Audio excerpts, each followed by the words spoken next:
Stop for a moment. Stop searching. Stop looking up at the sky waiting for a sign. Stop asking permission to exist. You have spent entire lifetimes walking like a beggar, hand extended, pleading for a little love, a little health, a little money. You have built temples of stone to worship a god you imagine sitting on a distant throne, judging your mistakes and counting your sins. You have lived in fear. You have lived feeling small, a victim of luck, the government, the economy, the weather. But today, the game ends. This audiobook is not a self-help manual. I did not come to teach you how to improve your human character. I came to wake you up from the dream of being human. The premise of this book is radical and forbidden by the dogmas that have kept you asleep. You are not separate from God. You are the mask that God has put on to experience this world. The intelligence that moves the galaxies, that makes your heart beat, and that dreams your dreams is not up there. It is looking through your eyes at this very instant. The title is Think Like the Creator, because you have been thinking like a creature. The creature reacts, the creator originates. The creature hopes the creator knows. The creature fights the mirror. The creator smiles so the reflection smiles. In the following chapters, we are going to dismantle the structure of your limited ego. I will teach you how to enter the workshop of imagination, the true place where reality is manufactured. You will learn that the physical world is not solid. It is a malleable screen that responds to the intensity of your emotion and the firmness of your attention. You will learn that you do not need to attract anything because you already contain everything. You only need to remember and assume. I warn you, this knowledge carries total responsibility. You will no longer be able to blame anyone for your destiny, not your parents, nor your past, nor bad luck. If you are the creator, everything you see is your work, the good and the bad. If you have the courage to accept that responsibility, you have the power to change everything. Welcome to your true throne. Welcome to the mind of God. Chapter 1, The Great Forgetting, the Fall into Matter. Before you had a name, before you had a date of birth, before you knew cold, hunger, or fear, you were. You were not John or Mary or Robert. You had no age, you had no form, you were pure consciousness. You were a boundless extension of the source, floating in an ocean of absolute possibility. In that primal state, you knew everything. You were everything, you were everywhere. There was no separation. There was no pain. It was static perfection. But there was one problem with that perfection. There was no experience. Light cannot know itself unless it knows darkness. Silence cannot be appreciated unless it knows noise. Unconditional love is only a theoretical concept until it is tested against fear. The Creator, in its perfect solitude, desired to know itself, and to know itself it had to divide, it had to dream. And you, listening to this now, are that dream. This chapter is not about history or theology, it is about memory. We are going to trace the origin of your feeling of loneliness. Have you ever looked at the stars and felt an inexplicable nostalgia? A sharp sensation that this world, with all its absurd rules, bureaucracy, and suffering, is not your true home. That you have forgotten something important, but you cannot quite remember what it is. That nostalgia is not depression. It is not sadness. It is the echo of your origin. It is the Creator within you remembering for a brief instant who He was before putting on the mask of flesh and bone. Welcome to the story of the Great Forgetting. 1. The voluntary descent, the lie of sin. Organized religion has lied to you for millennia. They told you that you were expelled from paradise. They told you that you are here as punishment for an original sin, for an ancestral disobedience. They taught you to live with guilt, feeling unworthy, small, dirty. The metaphysics of the Creator corrects this fundamental error. You were not expelled, you volunteered. You did not fall by accident, you descended by purpose. Imagine an immensely talented actor. He knows all of Shakespeare's works by heart. He understands the theory of drama perfectly. But he has never been on a stage. He has never cried under the spotlights. He has never felt stage fright. Is he truly an actor? No, he is a theorist. To demonstrate his art, he needs a stage. He needs a script. He needs conflict. And above all, he needs to limit himself. If the actor goes on stage and remains himself, he cannot be Hamlet. To be Hamlet, he must temporarily forget who he is. He must put on the disguise. He must believe the prince's pain. He must suffer the betrayal. Only through that temporary limitation can he experience the greatness of the play. You did the same thing. You are the divine actor. You decided to descend into the extreme density of matter, Earth, to experience contrast. You wanted to know what it feels like to have to overcome fear. You wanted to know what it feels like to have to create abundance, starting from nothing. You wanted to know what it feels like to love someone who seems separate from you. To play this game, you accepted the toughest rule of all, amnesia. If you had come down here consciously knowing you were God, the game would have no savor.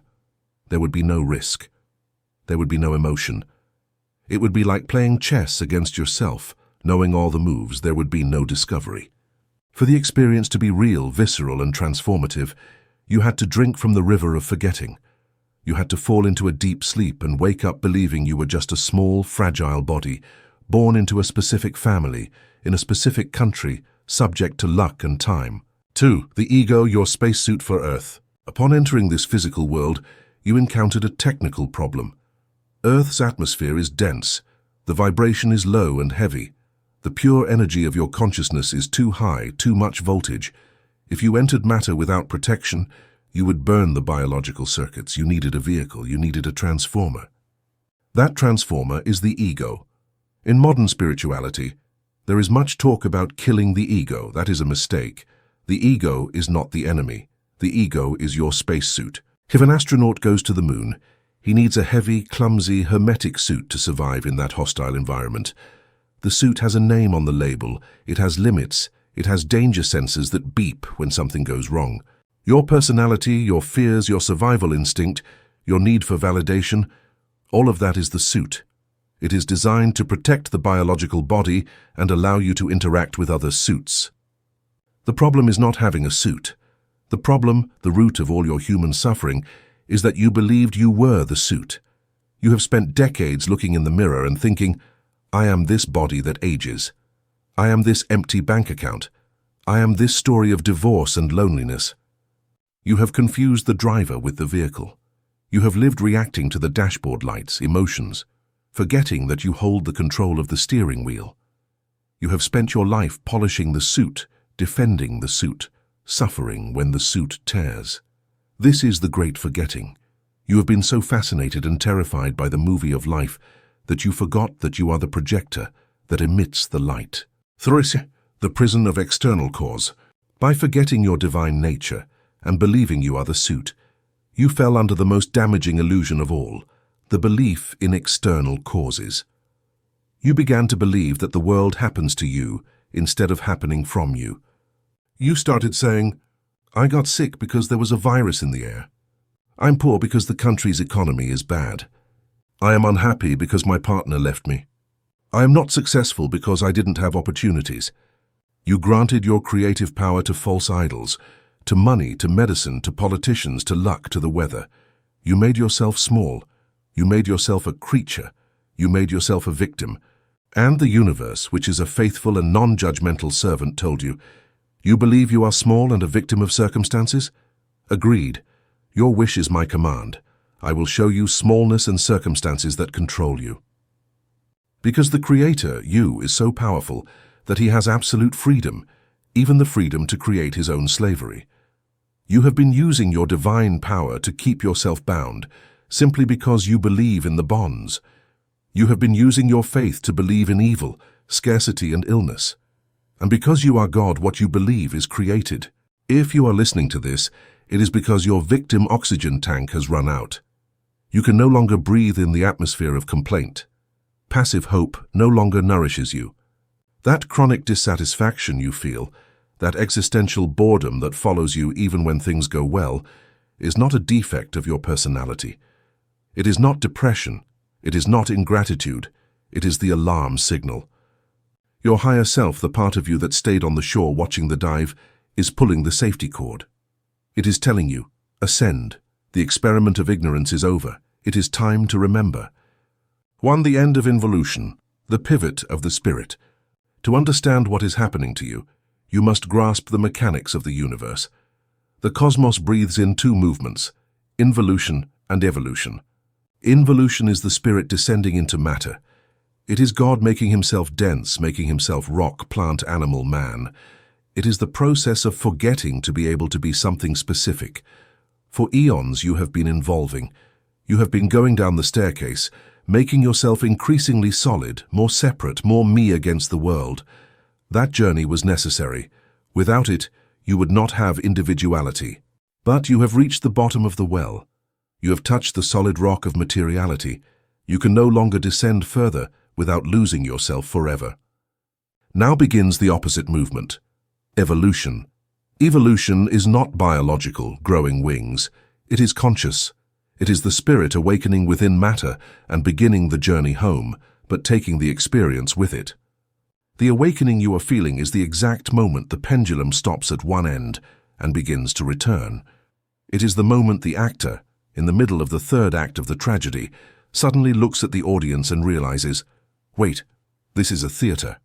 I am not this suffering character. I am the one who chose the role. That second of lucidity changes everything. The pain may still be there, but the suffering disappears, because suffering requires you to believe you are the victim.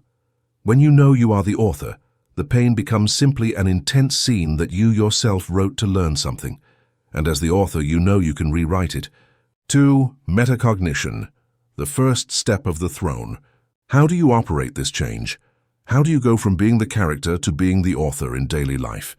It is not something mystical that happens in a Himalayan cave.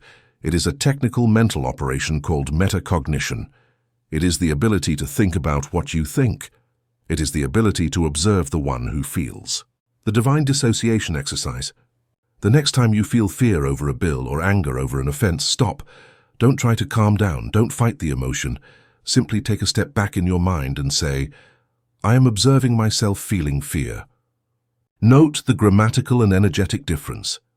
Before you said, I have fear, total identification. Now you say, I see the fear, dissociation. If you can see the fear, you are not the fear. The eye cannot see itself. If you can see something, that something is an object external to you. By observing your emotion, you immediately place yourself in the position of the witness. The witness is the creator. The witness is the part of you that never descended into the well, that never put on the suit. It is the part of you that is eternal, invulnerable, and perfect. This is the state of the masters, to be in the world, but not be of the world. 3. God is a verb, the dynamic of the I am. Now that you have found the witness, we must correct your theology. For centuries you have searched for God as a noun, a being, a father, a force, something static, something external. But God is an action, and that verb is conjugated in the first person present tense I am. Every time you say I am, you are using the name of God. You are activating the creative machinery of the universe. It is not a label, it is a programming command. When you say I am poor, you are using the power of God to create poverty. When you say I am sick, you are using the power of God to order your cells to decay. The Creator does not judge what you create. The Creator is unconditional love, which means He loves you so much that He gives you exactly what you say you are. If you say you are a victim, He will love you so much that He will give you all the circumstances to feel like a perfect victim. He will not contradict you. The awakening is realizing that you have never stopped creating. You are a perfect manifesting machine. The problem is how you have been using the tool. You have been operating the most powerful machine in the cosmos, blindfolded and drunk on fear. Now, we are going to take off the blindfold. 4. Radical responsibility, the price of the crown. Here we reach the narrow gate, the point where most turn back and return to sleep. To assume your identity as creator, you must pay a price. The price is guiltlessness. You must surrender the right to blame anyone for anything ever again. If you accept that you are the creator of your reality through your conscious and unconscious assumptions, then your parents are not to blame for your traumas. Your ex is not to blame for your pain.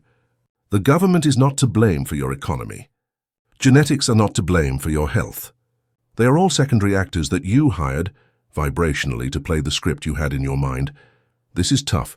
The ego hates this. The ego loves being a victim because the victim is innocent, but the victim has no power. You cannot have both. You cannot have the innocence of the victim and the power of the king. You have to choose. The Creator says, mine is the kingdom and mine is the responsibility.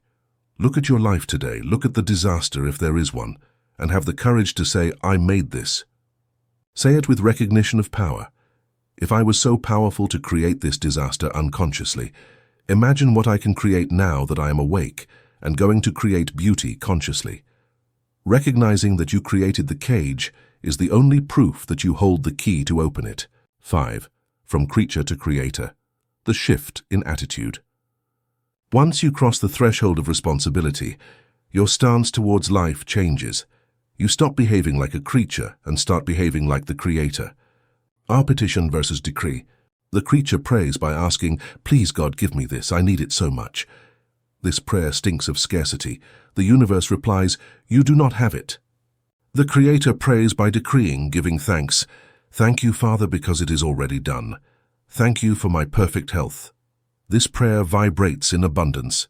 The universe replies, it is yours. B. Reaction versus action. The creature lives by reacting. If he receives bad news, he gets depressed. If someone insults him, he gets offended. He is a mirror of the world. The creator lives by acting. If he receives bad news, he denies it in his mind and revises it. The creator sets the tone. The creator enters a room, and the atmosphere changes, not the other way around. 6. The silence of the operator. Do not seek validation. When starting this path, you will feel the temptation to run and tell everyone, I discovered I am God, I can change reality. Do not do it. They will think you are crazy. They will mock you. And their doubts will sow doubts in you. Remember that they are still dreaming. You cannot explain color to someone whose eyes are closed. You have to turn on the light. The Creator works in secret. Gestation happens in the dark. The seed grows under the earth in silence before breaking the surface. Guard your new identity as the most valuable secret. You do not need to convince anyone with words. Convince them with results. Let them see your life transform. 7. The Creator's first commandment. You shall have no other gods. To close this chapter of awakening, you must engrave the first commandment of real metaphysics in your heart. It is not a moral commandment, it is a technical commandment. You shall have no other gods before me. That me is your own consciousness of being, your I am. Having other gods means giving power to anything outside your own mind. If you believe the pill cures you, you have made the pill a god. If you believe your boss determines your salary, you have made your boss a god. The Creator is jealous. He does not share his power. Either the power is in you or it is outside. It cannot be in both places. Reclaim your power. The medicine only works because you accept that it works. The boss only pays you because you accept that you are worth that. You are the source of authority. Everything else is an intermediary. From today, withdraw your faith from objects, people, and circumstances, and place it in the only real cause, your own wonderful imagination. Chapter 2. The Cosmic Mirror, the Law of Reflection. Imagine a man who enters a bathroom, looks in the mirror and sees that his face is dirty. The man gets angry. He shouts at the mirror. He tries to wipe the spot by furiously rubbing the glass. He threatens the reflection to clean itself. He cries and begs the mirror to change. He spends years fighting the glass, and the glass, impassive, always gives him back the same image, an angry, desperate, dirty man. You would say that man is insane.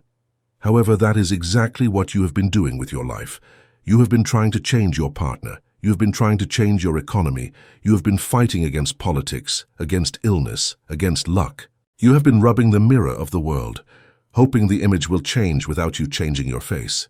The second law of the Creator is the law of reflection. The world is not a place. It is a screen. It has no life of its own, no will of its own, no capacity for decision.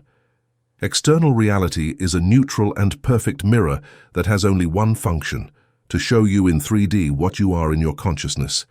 You do not get what you want, you get what you are. Welcome to the Hall of Mirrors. To operate as the Creator, you must understand the nature of matter. Matter is stupid. Do not be offended.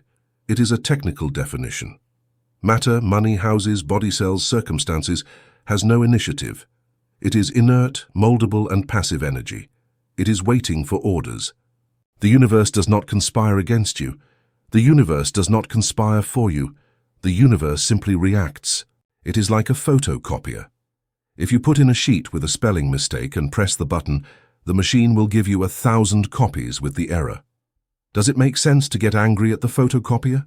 Does it make sense to pray to it to correct the error in the next copy? No. The machine is neutral. The error is in the original, and the original is you. Poverty is not an injustice of the system. It is the reflection of a consciousness state of lack. Loneliness is not bad luck. It is the reflection of a consciousness state of abandonment. The mirror never lies. It is mercilessly honest. If you do not like what you see outside, stop looking outside. Go inside. The original is there. Here we enter an advanced truth difficult for the ego to swallow. There are no others. At the deepest level of creation, the people around you are not independent agents who decide to love or hurt you on their own. They are actors following the script you wrote for them telepathically. Neville Goddard used the phrase, "Everyone is you pushed out." What you see in others is a projection of your own beliefs about yourself and about the world. If you deeply believe, "People always betray me," the creator in you will hire, vibrationally, people who betray you to confirm your decree. Even a loyal person, upon entering your field, will be compelled to fail you to fulfill your expectation. If you believe, "I am worthy of respect and love," even the roughest person will soften in your presence and treat you with reverence. You do not relate to people. You relate to your assumptions about people. That is why fleeing a toxic relationship without changing your consciousness is useless. You will find the same person with a different face in the next relationship. The mirror will follow you wherever you go because you carry the face with you. If the law of reflection is so accurate, why doesn't my reality change instantly? Why, if I think like a rich person today, do I still see a red account balance? Here is where most creator apprentices fail and return to sleep. They fail because they do not understand time. Physical reality has density. It is heavy. It moves slowly. Imagine you are in a canyon and you shout, "I hate you." The sound travels, bounces, and returns to you a few seconds later. "I hate you." If at that moment you decide to change and shout, "I love you," you will still hear the final echo of your previous shout. The echoes overlap. Your current life, what you are seeing today with your eyes, is not your present creation. It is the echo of your shouts from yesterday. It is the reflection of what you thought, felt, and assumed a month ago or a year ago. You are living in materialized past. The fatal mistake is looking at the echo, the empty account today, and reacting with fear. If you react to the echo, you are launching a new shout of fear, which will create more poverty tomorrow. You get caught in a temporal loop. The Creator knows this. The Creator looks at the dirty mirror and says, "This is old. This is the residue of my old consciousness. It does not affect me. I have already washed my face, changed my mind, so I know the reflection will change. It is only a matter of time." The mirror has a powerful weapon, your senses. Your eyes, your ears, and your hands report the reality. They tell you, "Look, there is no money. Look, it hurts. Look, you are alone." The senses are the witnesses for the prosecution. If you believe your senses, you are a creature. You are validating the mirror. The Creator develops a superior ability, inner vision. He learns to walk the world ignoring the evidence of the senses and trusting the evidence of his imagination. He walks through the empty house, but he feels the presence of his love. He looks at the zero balance, but he feels the gratitude of abundance.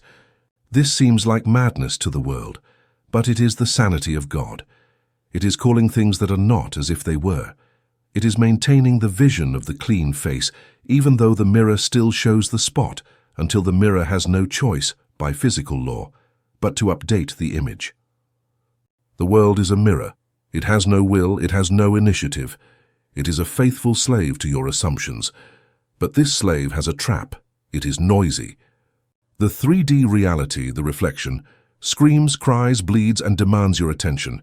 And you, accustomed to being a reactive creature, obey it. A debt notification arrives and your stomach contracts. Reaction. Your partner says a cold word and your heart breaks. Reaction. You see news of a crisis and you are filled with fear. Reaction. Every time you react, you sign the renewal contract. By reacting emotionally to the reflection, you are telling the universe, "This is real, this affects me, this is the truth." And the universe, which is a copying machine, says, "Understood. If it is real for you, I will give you more of the same." The creator must break this hypnotic loop. You must learn to look catastrophe in the face and not blink. You must learn to see the fire and not feel the heat. We enter the training of divine indifference. To operate reality, you must understand what the currency of exchange is in this universe. The currency is not time. The currency is not money. The currency is attention. Everything that exists in your life, good or bad, exists because you are paying for it with your attention. Attention is blood, it is life. If you give attention to a plant, you water it, it grows. If you give attention to a problem, you water it, it grows. Most people are attention squanderers. They spend the day talking about their illnesses, their debts, how bad the country is doing. They meet friends to vent. The creator knows that venting is poisoning oneself. Every time you talk about your problem, you are solidifying it. You are injecting new life into it. You are taking it out of the graveyard of the past and bringing it into the living room of the present. The first step to changing the reflection is to withdraw the funding. You must starve the unwanted circumstances. How do you kill a problem? By ignoring it. This sounds irresponsible to the logical mind. "I have to worry about it to fix it," the ego cries. False. Worry is paralysis. Worry is faith in evil. To fix something, you must go to the cause, your mind, and change the image. But as long as you keep looking at the effect, the problem with emotion, you cannot change the image. You are hypnotized. The attention fast. Starting today, impose martial law in your mind. No talking about the problem is allowed. No thinking about the problem with emotion is allowed. No discussing the problem with others is allowed. If you have a debt, do what you have to do physically. Negotiate, pay what you can, but withdraw your emotional attention. Treat the debt as dead data. Do not let it steal an ounce of fear from you. Look at it with the contempt of a king looking at a fly. You are not real, you are an echo of the past. I will not give you my blood. When you take the emotion out of a problem, you cut off its oxygen. It dries up, and mysteriously, it starts to resolve itself or disappears from your life. Physical reality cannot sustain itself without the support of your consciousness. How do you achieve this indifference when the world hits you? You need an emergency protocol. When the mirror shows you something horrible, a symptom, a loss, a rejection, your biology will want to scream. In that microsecond, your destiny is decided. If you scream, you perpetuate the cycle. If you are silent and pivot your attention, you break the cycle. Apply the dead man's switch technique. Ask yourself, if I were dead right now, would this bother me? No. The dead don't care about debts. They don't care about insults. Their bodies don't hurt. Adopt that psychological death toward the event. Stay still. Freeze. Do not respond to the message immediately. Do not launch the offense back. Do not start crying. Stop. In that silence, deny the reality. Say internally, I do not accept this. This is not my truth. This is a lie from the mirror. Remember that what you see is only the echo of yesterday. It has no current power. It is like watching a horror movie. You can get scared or you can remember. It's a screen. They are pixels. They cannot hurt me. The creator looks at the chaos and says, pass. I will not move. Now let's address the most delicate point. Other people, your partner who doesn't understand you, your boss who mistreats you, your child who is rebellious. The ego wants to change them by force, arguing, manipulating, begging, punishing. That is trying to comb the reflection. It never works. And if it works, it is temporary. The law says, everyone is you pushed out. People only reflect back to you what you believe about them and what you believe about yourself in relation to them. If your boss yells at you, it's because there is something in you that vibrates in I am a victim or authority is hostile. He is just the actor hired to play your script. If your partner ignores you, it's because you ignore yourself or maintain an internal conversation where you say, he, she never listens to me. To change someone, you must leave them alone physically and change them mentally. Do not touch the person. Touch your concept of the person. The internal conversation technique. The world is the result of your internal conversations. What do you say to that person in your mind when you are alone? You always do the same thing. I'm sick of you. You're never going to change. Those mental arguments are orders of creation. As long as you argue with them in your mind, they will argue with you in reality. It is law. To transform them, rewrite the script. Sit in silence. Close your eyes, bring the person to your mind. Imagine them saying exactly what you want to hear. Instead of shouting, imagine your boss saying, "Thank you for your excellent work, I value you very much." Instead of indifference, imagine your partner saying, "I love you and I love listening to you." Respond to them in your mind with joy. "Thank you, I'm glad you think so." Do this over and over. Ignore the current reality. Ignore what they said 5 minutes ago in the kitchen. Maintain the new internal conversation. Be stubborn. If you persist, the person will change. They have no choice. As actors in your dream, they do not have the free will to act against your deep conviction. Suddenly, your boss will become kind, your partner will be loving, and they will think it was their own idea. They won't know that you rewrote their part in the silence of your throne. This is pure white magic, influencing the other's soul to raise it to the level of your desire. To achieve this, you cannot be a democrat in your mind. You have to be a tyrant. Most people have a democratic mind. They allow any thought to enter, sit down, and make noise. They let in thoughts of fear, doubt, and gossip. The Creator imposes a dictatorship of attention. You must establish a mental diet. Just as you wouldn't eat rotten food because you know it will make your body sick, you cannot allow yourself rotten thoughts because they make your reality sick. A negative thought, "I won't be able to pay, I'll get sick," is poison. If you detect it, kill it instantly. How do you kill it? By substituting it. Do not fight it. Simply pivot your attention. Intrusive thought. What if it goes wrong? Creator's response must silence. "Everything always works out for me. The outcome is success. Thank you, Father." You have to be relentless. At first, it is exhausting. Your mind is like a wild horse used to running toward the ravine of drama. You have to pull the reins 1,000 times a day. But after a week, the horse is tamed. Your mind learns that you are in charge. It learns that drama is not allowed. And when your mind becomes disciplined, your reality becomes orderly. The external chaos is only the reflection of your internal indiscipline. Let's talk about time. You have changed your internal conversation.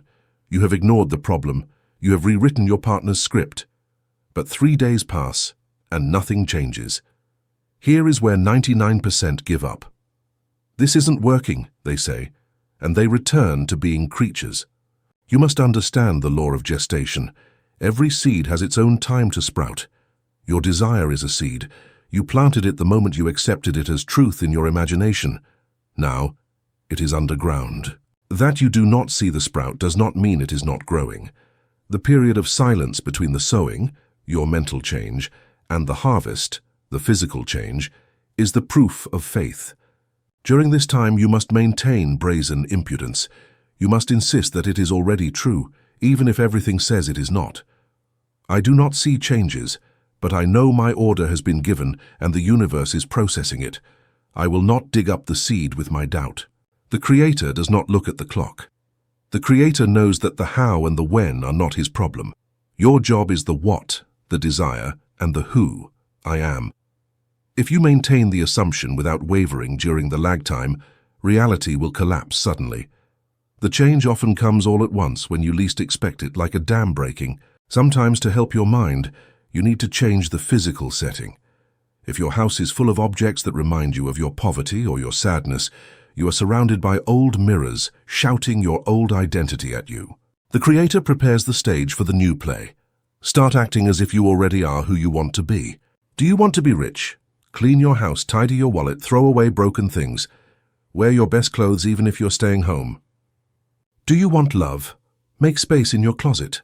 Sleep on one side of the bed, leaving the other free. These physical acts do not create reality. The mind does. But they help convince the mind that the change is real. You are telling your subconscious, "I am preparing. I am awaiting the visit. The table is set." Living in joyful expectation accelerates the reflection. I repeat this because it is vital. Shut your mouth. The Creator operates in secret. Do not go to your friends and tell them, "I am applying the law of the mirror so my husband changes." They will look at you skeptically. Their words will act as weeds in your garden. And worse, by talking about it, you dissipate the energy. The pressure cooker cooks quickly because it is hermetic. If you open the valve to talk, you lose the pressure needed for manifestation. Contain your desire. Contain your new reality. Enjoy the secret. Feel the satisfaction of knowing something that others do not. Let them wonder why you smile so much. Let them be surprised when your life changes magically. You will know it wasn't magic. It was engineering. Finally, the ultimate state of mirror mastery is surrender. It is not surrendering to the problem. It is surrendering to the certainty. It is stopping the pushing. When you know something is yours, you do not run after it. You are not anxious. You do not check the mirror every 5 minutes. You relax. Anxiety is proof that you do not believe you are the creator. If you were certain the sun would rise tomorrow, would you spend the night crying and asking if it will rise? No. You would go to sleep peacefully. That is the attitude. I have given the order. I have planted the seed. I have changed my face. Now I sit on my throne and wait with confidence for the universe to serve me. This deep peace is the most magnetic vibration that exists.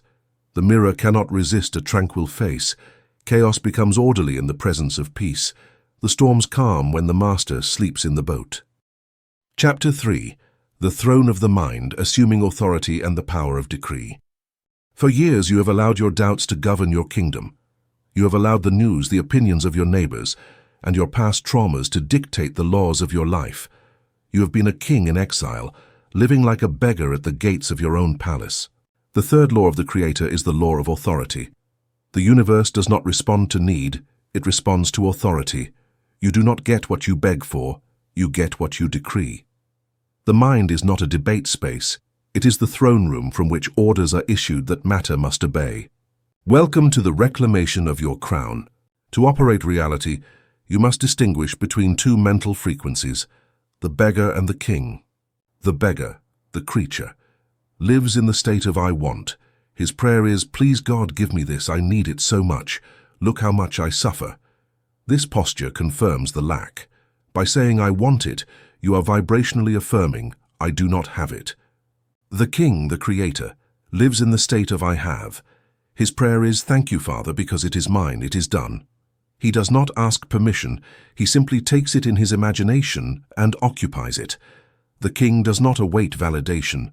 His own acceptance is the only necessary validation. The awakening involves stopping behaving like a spiritual beggar. Stop telling God your problems. God exists to create realities. Stop looking for signs. You chart the path. Assuming authority means that, from today, your desires are not dreams. They are orders of execution. Here is the most important technical secret from Neville Goddard and high metaphysics. There is an enormous difference between thinking about something and thinking from something. Thinking about the end is looking at your desire as a distant object. You see the new house in your mind, but you are outside of it. You see it as something that will happen in the future. This creates anxiety and longing. Thinking from the end is entering the desire and looking at the world from there. You don't think about the house, you think from the house. You close your eyes and feel you are already inside. You look out the window from that perspective.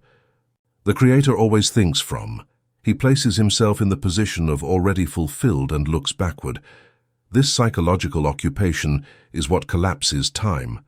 To sign your decrees, you need to use your real name. Your divine name, the name that has power over the elements, is I am. Every time you utter I am, you are invoking the creative force. What you put after those two words is a self-fulfilling prophecy.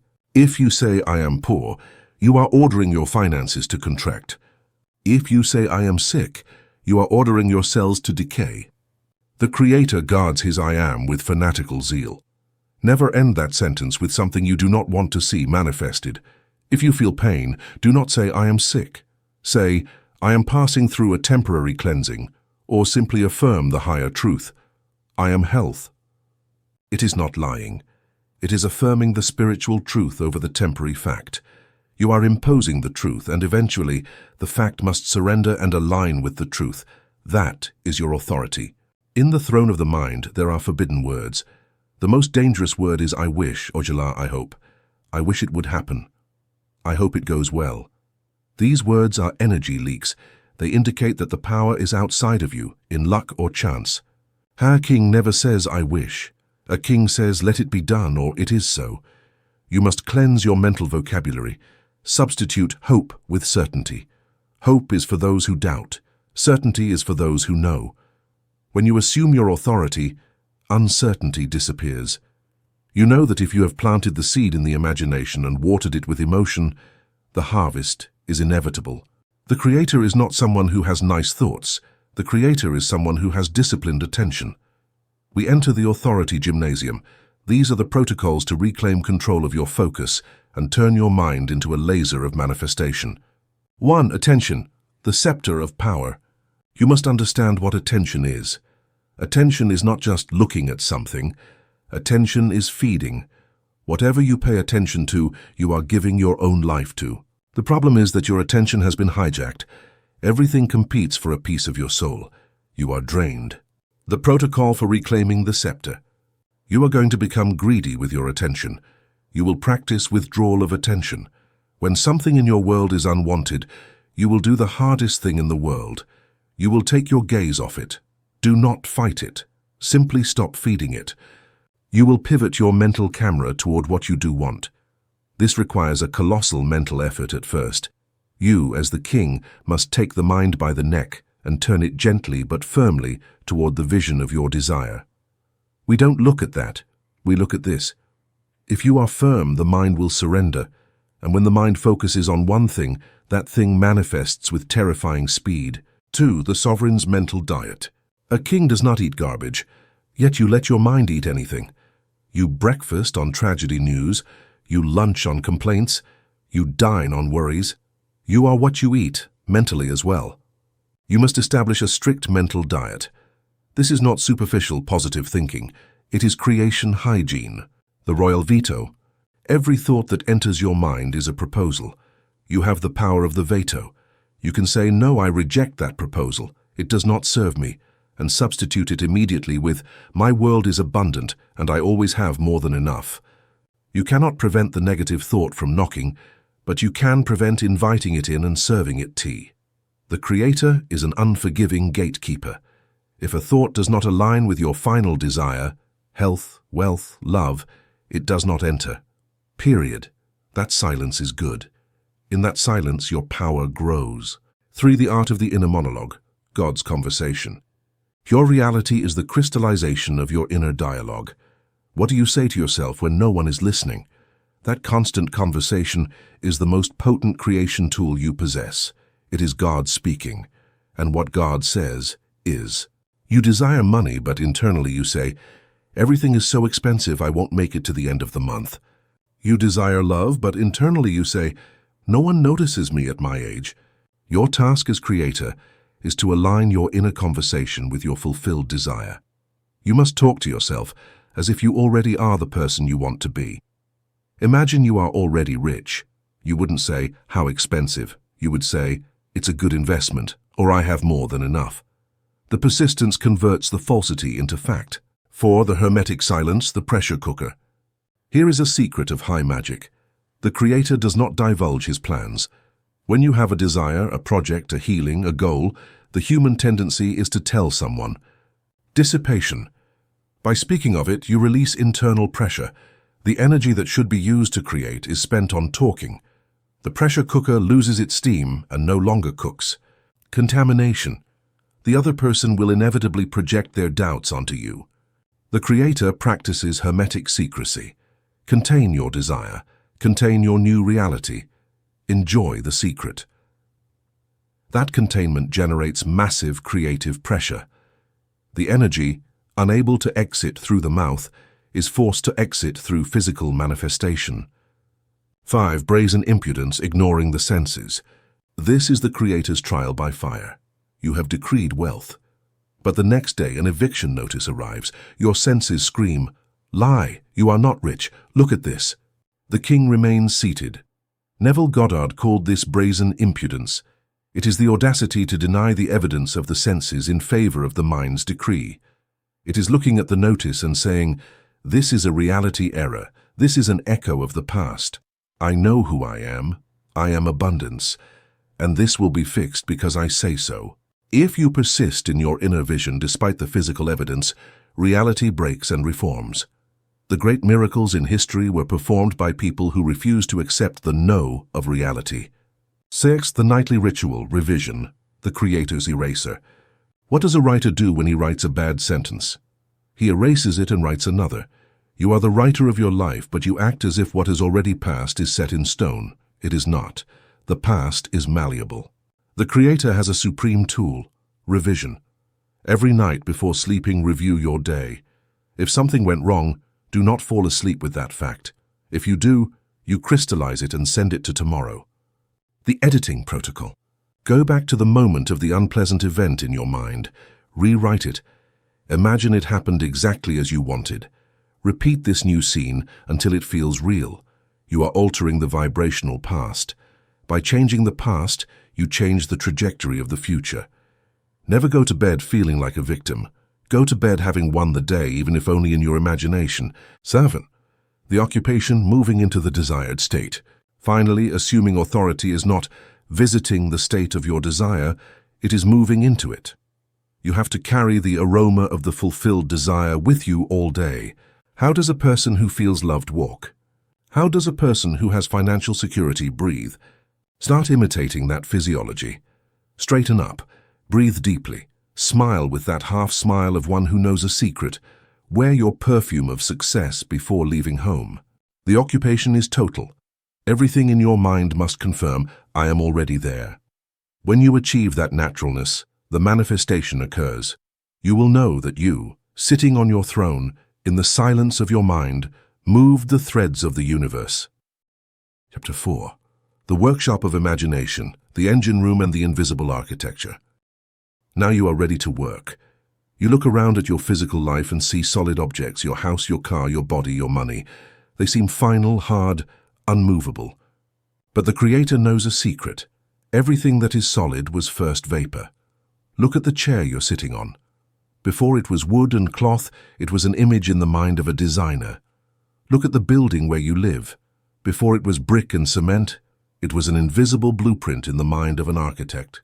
Nothing, absolutely nothing, exists in the physical world without having first existed in the imaginal world. The fourth law of the Creator establishes, imagination is not a state of escapism, it is the true reality. The physical world is only the 3D imprint of what has already been built in 4D. To say, it's just my imagination, is the supreme blasphemy. Imagination is God in action. Welcome to the engine room. When you were a child, you lived in the workshop. A cardboard box was a rocket, and you felt the speed of the rocket. You were the creator in training. Then, the adults, the sleeping creatures, told you, grow up, stop imagining, be realistic. They amputated your power. They made you believe that imagining is synonymous with lying to yourself or wasting time. But I'm going to tell you the technical truth. You have never stopped imagining. You have simply started using your imagination against yourself. What is worry?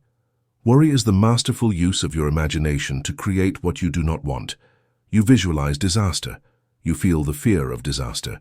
You live the scene of disaster before it happens. You are a brilliant architect building prisons. The awakened creator does not stop imagining. He simply changes the blueprints.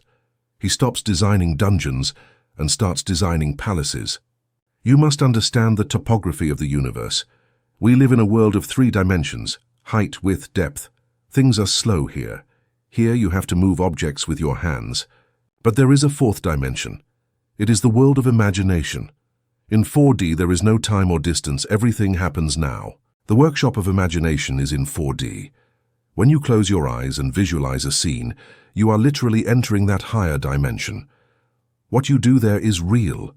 When you imagine shaking a friend's hand and feel their grip, in 4D, that event has already occurred.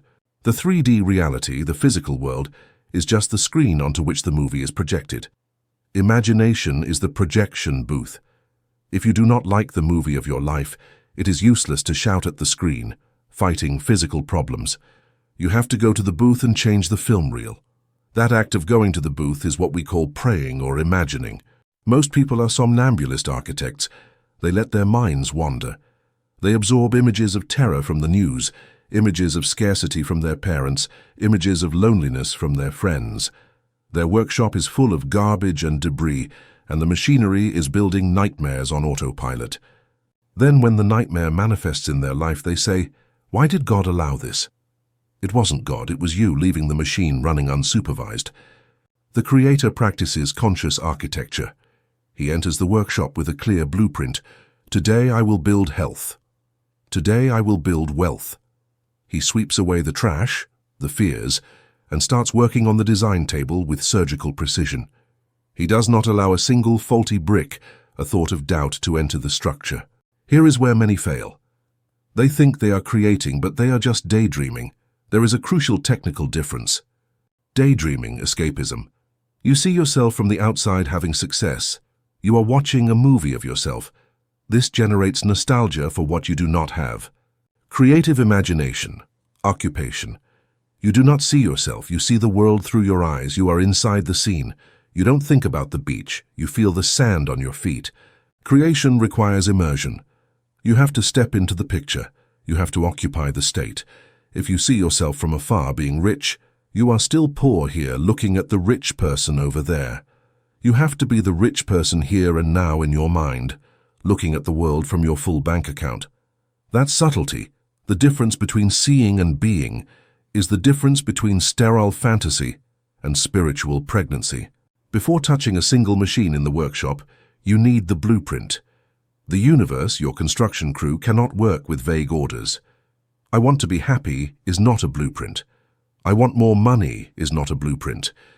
The creator is specific. You must define the exact end. Not the how, that's the universe engineer's problem, but the what. What scene would imply that your desire has already been fulfilled? If you want health, the end is not taking medicine. The end is running through the park without pain. If you want money, the end is not winning the lottery. The end is shaking someone's hand and saying thank you for this excellent service while paying cash. The work in the workshop begins with the selection of that final scene. A short, simple scene that implies fulfillment. That scene will be the mold into which you pour your energy. The physical world is just the result screen. To change the movie, you must stop fighting the screen and go to the projection booth, the workshop. You know you must have a master blueprint, a specific final scene, and that you must enter it, not view it from outside. But here arises the practical problem that frustrates millions of seekers. You close your eyes. You try to imagine your desire, but everything looks black, or blurry, or you feel like you are lying. Your logical mind screams, "This is nonsense. You're sitting on your couch, not in a mansion." The image fades and you open your eyes frustrated, feeling that you don't know how to visualize. Let me correct a semantic error that has cost you years of failure. Visualizing is not seeing with your eyes. If you believe you have to see the scene with the same optical clarity as you see the physical world, you are wrong. The workshop of imagination does not operate with optics. It operates with sensorality. We enter the holographic construction protocol. These are the precise instructions for giving density, weight, and texture to your thoughts, until they are so solid that the universe has no choice but to materialize them. 1. The inner senses, your construction tools. You possess two bodies. The physical body, limited to external senses, and the spiritual body, equipped with inner senses. When you dream at night, you see, touch, hear, and taste without using your physical eyes or hands.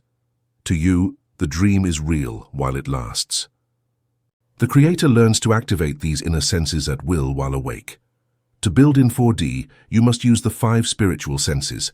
8. Touch, the master sense. Neville Goddard, the great mystic, taught that touch is the most powerful sense for manifestation. Sight can be deceiving, but touch implies presence. You cannot touch something unless you are there. In your imagination, don't strive to see the money. Strive to feel the texture of the bill in your fingers. Feel the crispness. If you want a new car, don't look at it. Feel the leather steering wheel in your hands. Feel your weight sinking into the seat. Touch anchors the vision. It gives it solidity. Be hearing. Sound is vibration. In your scene, what do you hear? If it's a wedding scene, hear the music. Hear your partner's voice saying, "I do." Hear the applause. Make a friend's voice congratulate you. Listen to it as clearly as if they had a microphone in your brain. See, smell, and taste. These are the most primitive and emotional senses. If you imagine you are by the sea, smell the salt. If you imagine a celebration dinner, taste the champagne. When you incorporate the senses, you go from thinking about one flat image to experiencing hologram. Your reptilian brain does not distinguish between a multisensory hologram and 3D reality. If you manage to get your inner senses to confirm the reality, your brain starts releasing the chemistry of success right now. 2. The SAT state, the workshop gate. You cannot enter the workshop in the midst of the day's noise with brain waves in beta, alert, stress. The security guard, logic, won't let you pass. You need to enter an altered state of consciousness. We call it SATS, state akin to sleep. It is that moment just before you fall asleep, or just upon waking or in deep meditation. It is a state of total physical relaxation where the mind is still awake but the body is asleep. How to induce SATS? Immobilize the body. This is crucial. You must reach the point where you do not feel your hands or legs. Start counting backward or concentrate on your breath until you feel a floatiness. In this state, the door between the conscious, the architect, and the subconscious, the builder, is wide open. Anything you introduce here with sensorality will be accepted as a divine order. 3. The scene loop saturation. Once in SATS, with your final scene chosen, e.g. a congratulatory handshake, don't do it once and be done. The creator uses the loop technique. Repeat the scene over and over.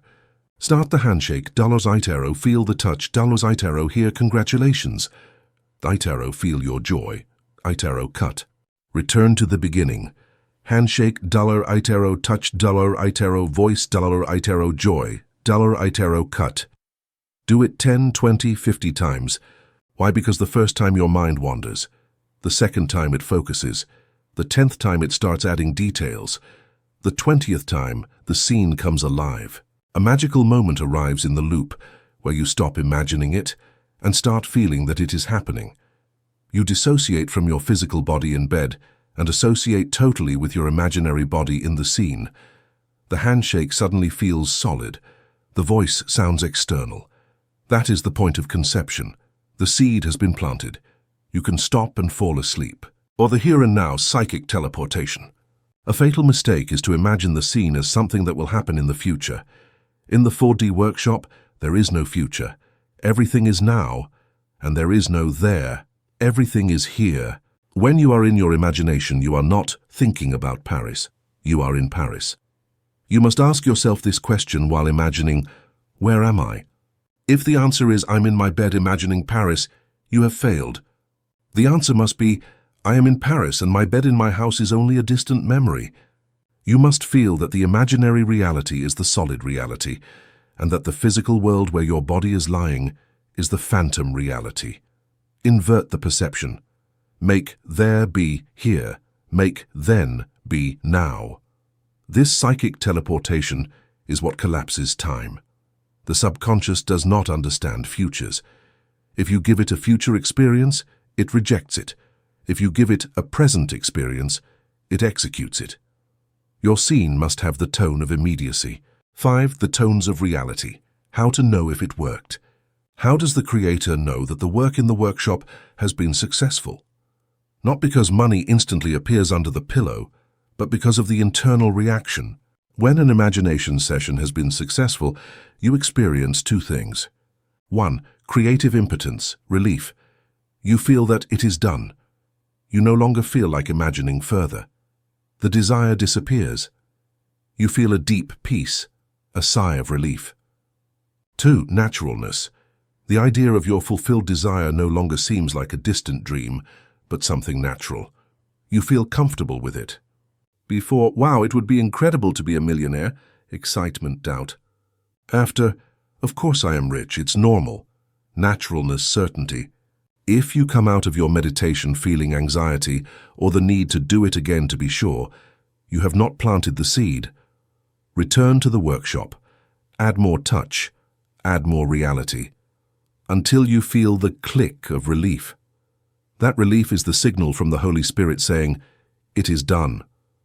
6. The bridge of incidents. Don't get into the how. Once you have left the workshop, your logical mind, the scared foreman, will want to intervene. Okay, we imagined the money, but how will it arrive? Do I need to buy a lottery ticket? Do I need to work more? Here is where you must exercise the discipline of the Creator. The how is not your department. The how belongs to an intelligence infinitely superior to your intellect, the wisdom of the universe. You have created the destiny, the end. The universe will build the bridge to get there. Neville called it the bridge of incidents. It is a series of events, coincidences, and chance occurrences that will lead you from where you are to where you imagined being. This bridge can look strange. You imagined a new job. The next day you are fired from your current one. Your ego screams, "It failed. Everything is worse." The Creator knows, "No, this is part of the bridge. I needed to be freed from this place to take the new position. Everything is according to plan. Do not judge the bridge. Do not try to force the bridge. If you feel the compulsion to act, call, do, go.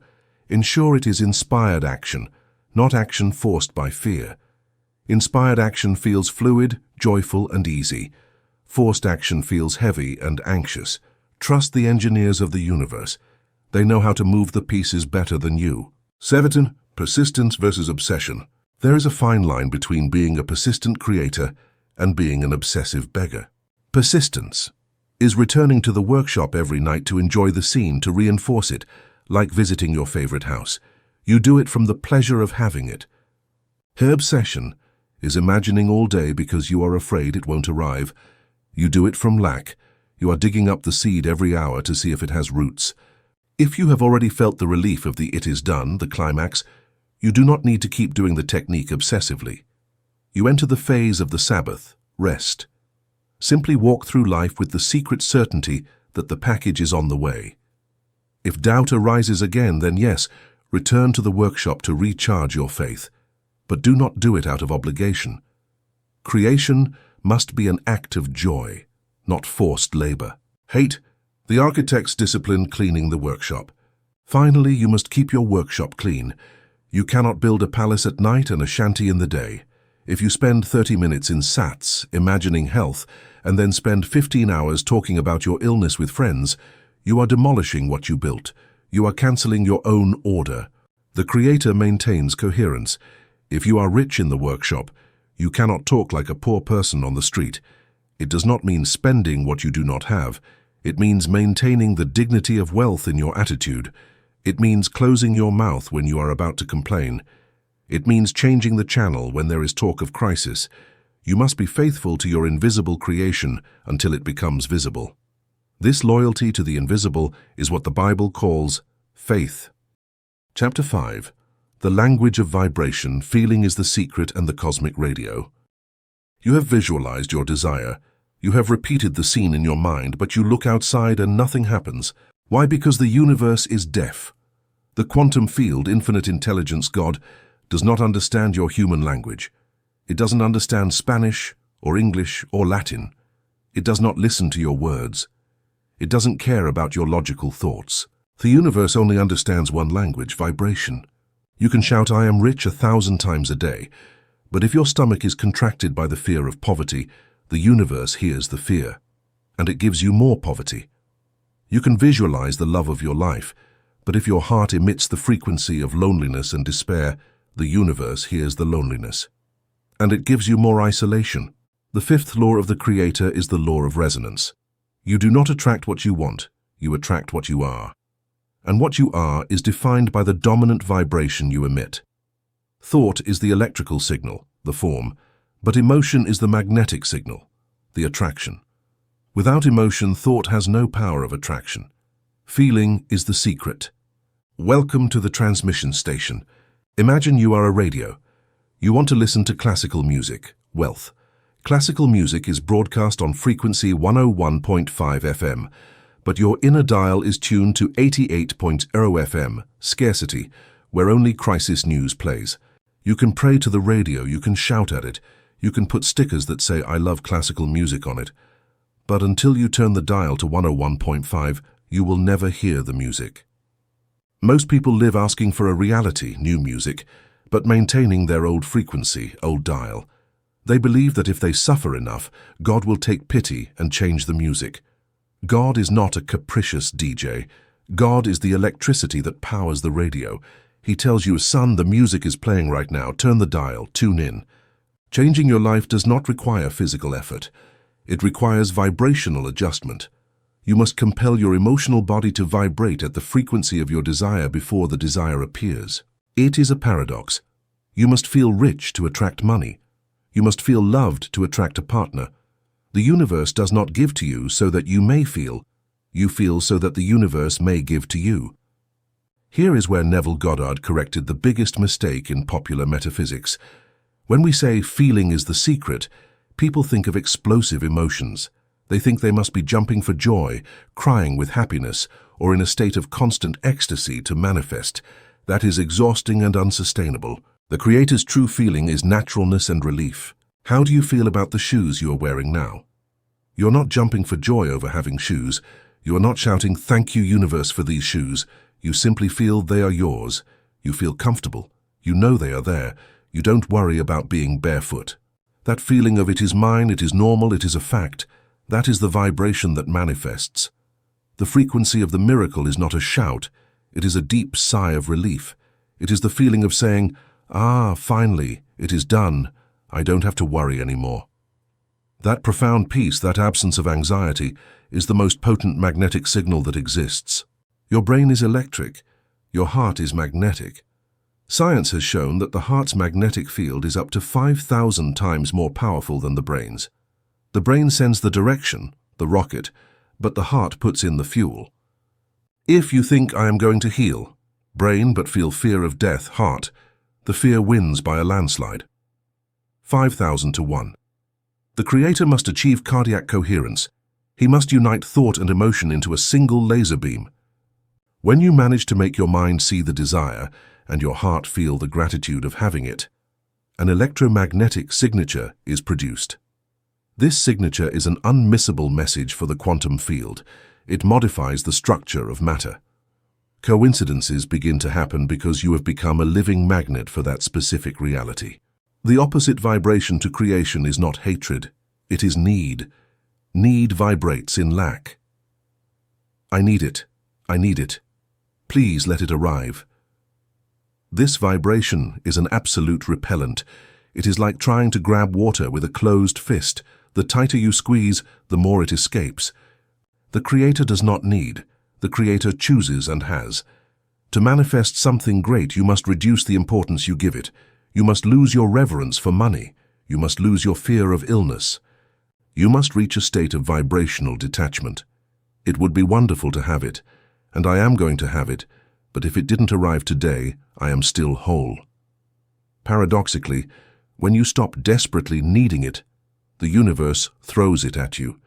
Because you have stopped emitting the anxiety block signal. You have cleared the line. The secret feeling is a mixture of intense desire plus total relaxation.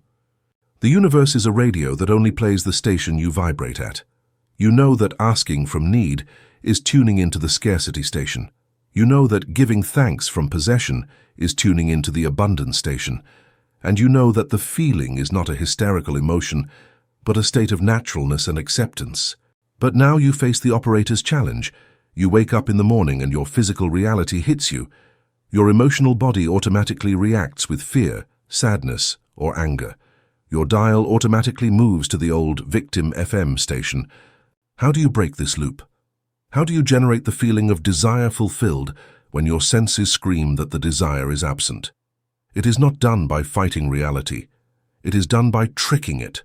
We enter the emotion laboratory. These are the advanced protocols for hacking your vibration and producing the frequency of gold in the midst of lead. The common mistake is trying to force an emotion. I must feel happy, I must feel rich. Emotion does not obey direct commands, but emotion does obey imagination. To detonate the Creator's feeling, Neville Goddard left us the most precise tool ever designed. It is not an affirmation, it is a question. The inquiry protocol. Say it in silence. Close your eyes and ask yourself this exact question. How would I feel right now if my desire were already a fact? Do not look for an intellectual answer with words. Look for the sensation. Let the question fall into your subconscious like a stone in a well. Wait. Listen to your body. Suddenly you will notice a subtle change. Shoulders drop, jaw loosens, breathing deepens. A light sensation appears in the chest. That sensation, that micro-vibration of relief. That is the feeling. Catch it. It is not firework euphoria. It is something softer and more powerful. It is the sensation of, ah, that's good. It's over. The problem is gone. The moment you detect that sensation, you have tuned the frequency. Your job is not to maintain it 24 hours, impossible, but to visit it as often as you can until it becomes your home.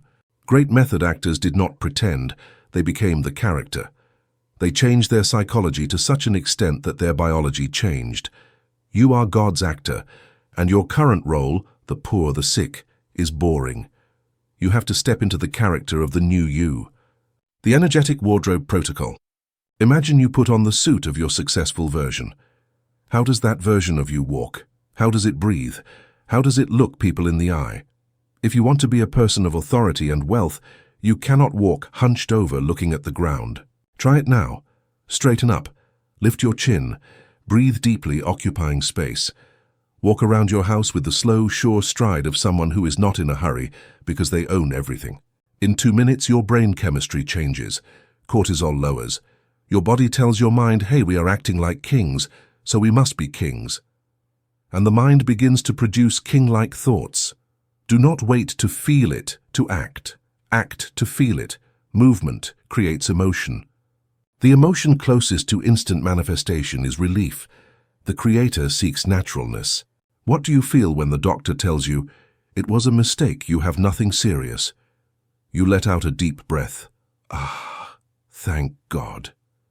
Muscles relax. Tension disappears. That sigh of relief is the vibrational signal that the desire has been fulfilled and the conflict is over. It is the frequency of satisfaction. The sigh exercise. Several times a day, for no apparent reason, stop. Inhale deeply and exhale, releasing a genuine sigh of relief as if you had just received the best news of your life. Tell yourself mentally, thank you. It is done. If you practice relief, the universe will rush to bring you the reasons to be relieved. Because the mirror always has to match the original. The world is going to hit you. You are practicing your feeling of wealth and boom, the car breaks down.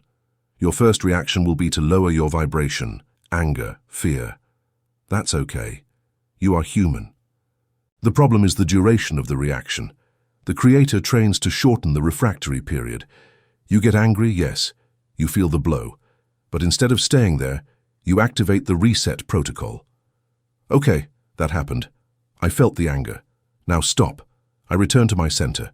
I return to my throne. If you can reduce your reaction time from a day to 5 minutes, you become invincible. You do not allow the negative vibration to gain momentum. Mastery is not never falling. It is getting up so fast that the universe barely notices you fell. Neville Goddard spoke of catch the mood. A mood is an atmosphere. It is like a perfume you wear. If you wear a rose perfume, wherever you go, you smell like roses. Your job is to put on the perfume of success or love or health in the morning and not take it off. It means maintaining a background hum of well-being, a silent confidence. How do you put on the perfume? Remember a time when you felt invincible, loved, or deeply at peace. Bring back that memory. Activate it. And now, imagine you are putting on that feeling like a coat. Today I will walk with this coat on. If you notice it slipping off, you lower your vibration. You stop and put it back on. What do you do when physical or emotional pain is too strong to ignore? Use it.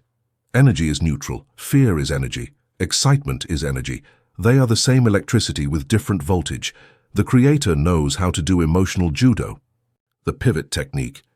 You feel a knot in your stomach from fear of not paying. It is strong energy. Do not try to calm down. It's hard to stop a train. Change the train tracks. Use that same intensity to visualize success. Ask yourself, what if it goes incredibly well? And let the adrenaline of fear turn into the adrenaline of victory.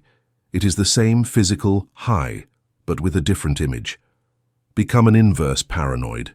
Use the lead of fear to manufacture the gold of ecstasy.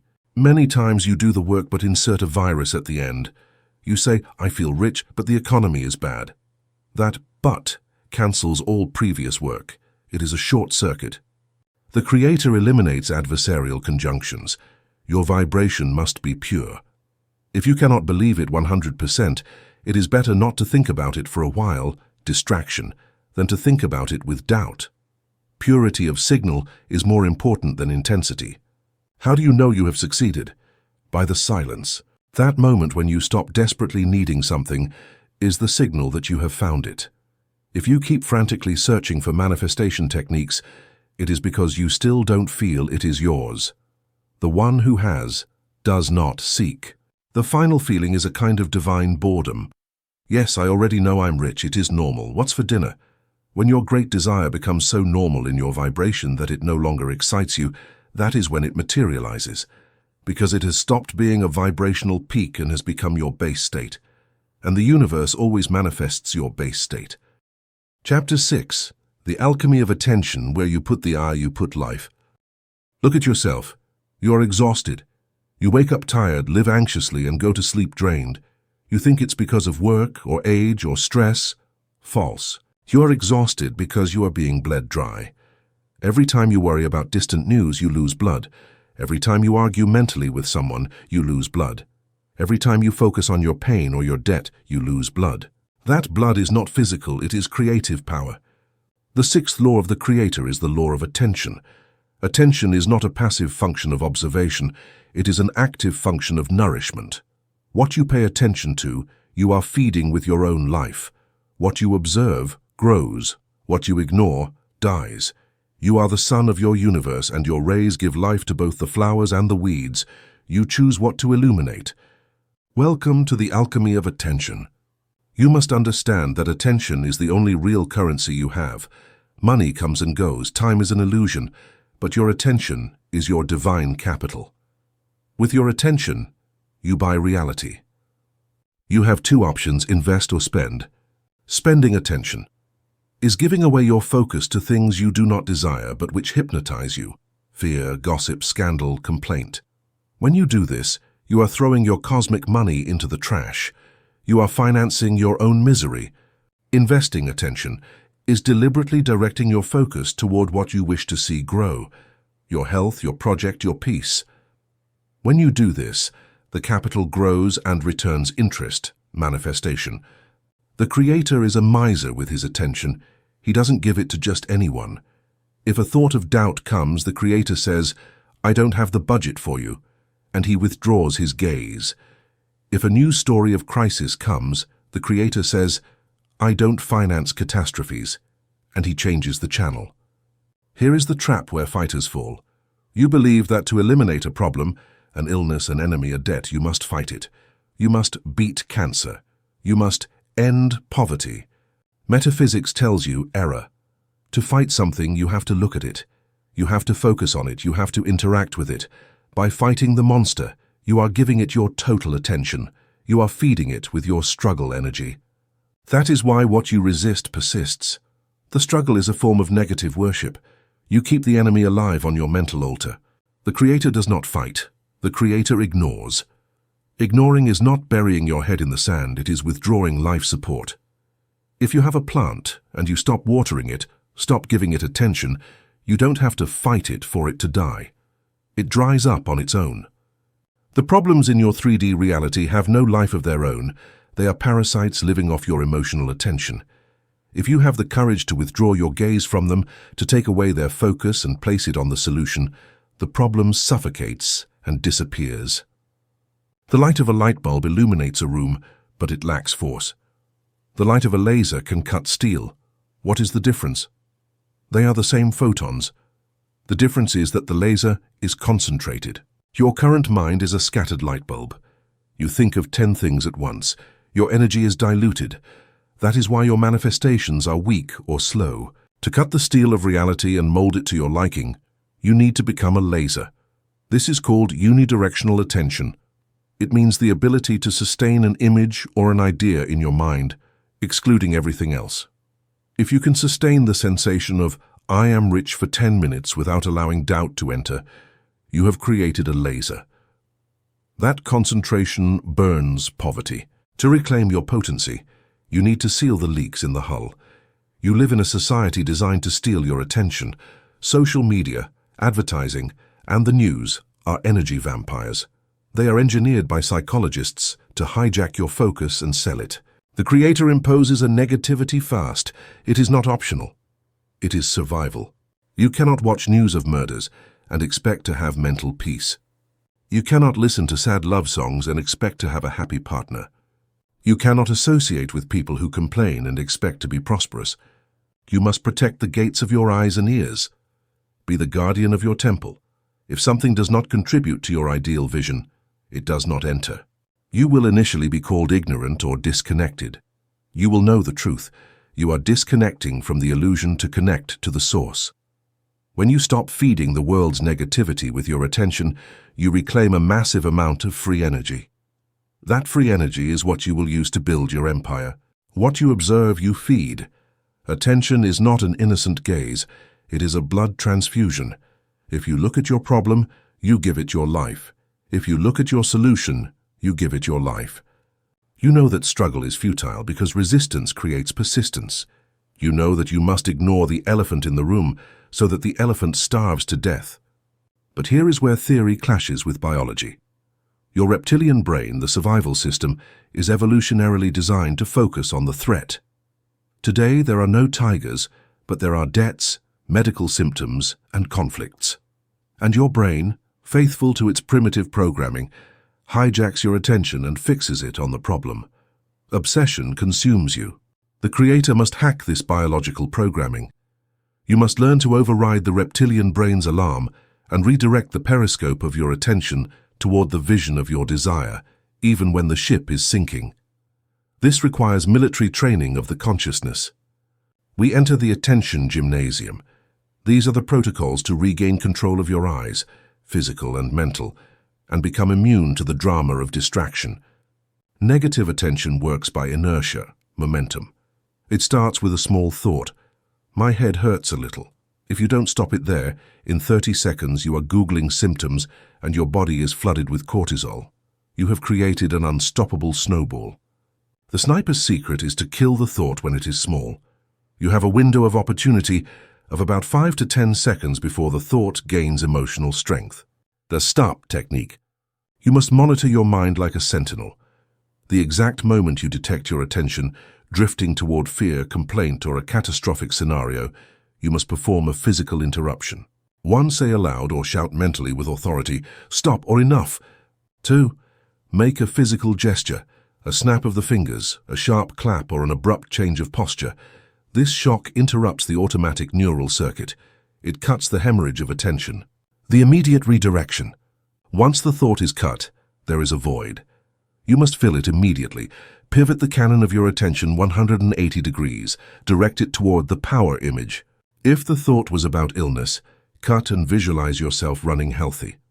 If the thought was about poverty, cut and visualize your full account. Do not negotiate with the negative thought. Do not engage in dialogue. Simply shoot it and replace it. Be ruthless. You are retraining a wild animal. Eventually, the animal will learn that certain paths are forbidden and will stop going down them. The creator's greatest challenge is operating in the physical world, which is full of problems, without losing connection with the imaginal world, which is perfect. How do you pay an overdue electricity bill, physical fact, while maintaining the consciousness of wealth, spiritual truth? The solution is the double vision technique. It is the ability to superimpose the 4D reality onto the 3D reality. It's like wearing augmented reality glasses. Your physical eyes see the problem, but your mental eye sees the solution simultaneously. The superposition exercise. When you have the bill in hand, or the diagnosis or the problem, 1. Look at it with your physical eyes. Acknowledge the data. Okay, the figure is X. Without emotion, just data. 2. Immediately superimpose your mental image. Look at the paper, but in your mind see the paid stamp. Look at the zero balance, but in your mind feel the weight of the gold. Look at the symptom, but in your mind see the cell regenerating. Live in the truth, manage the facts. Manage the facts. Make the bank transfer, take the medicine, make the necessary call, neutral action. Live in the truth.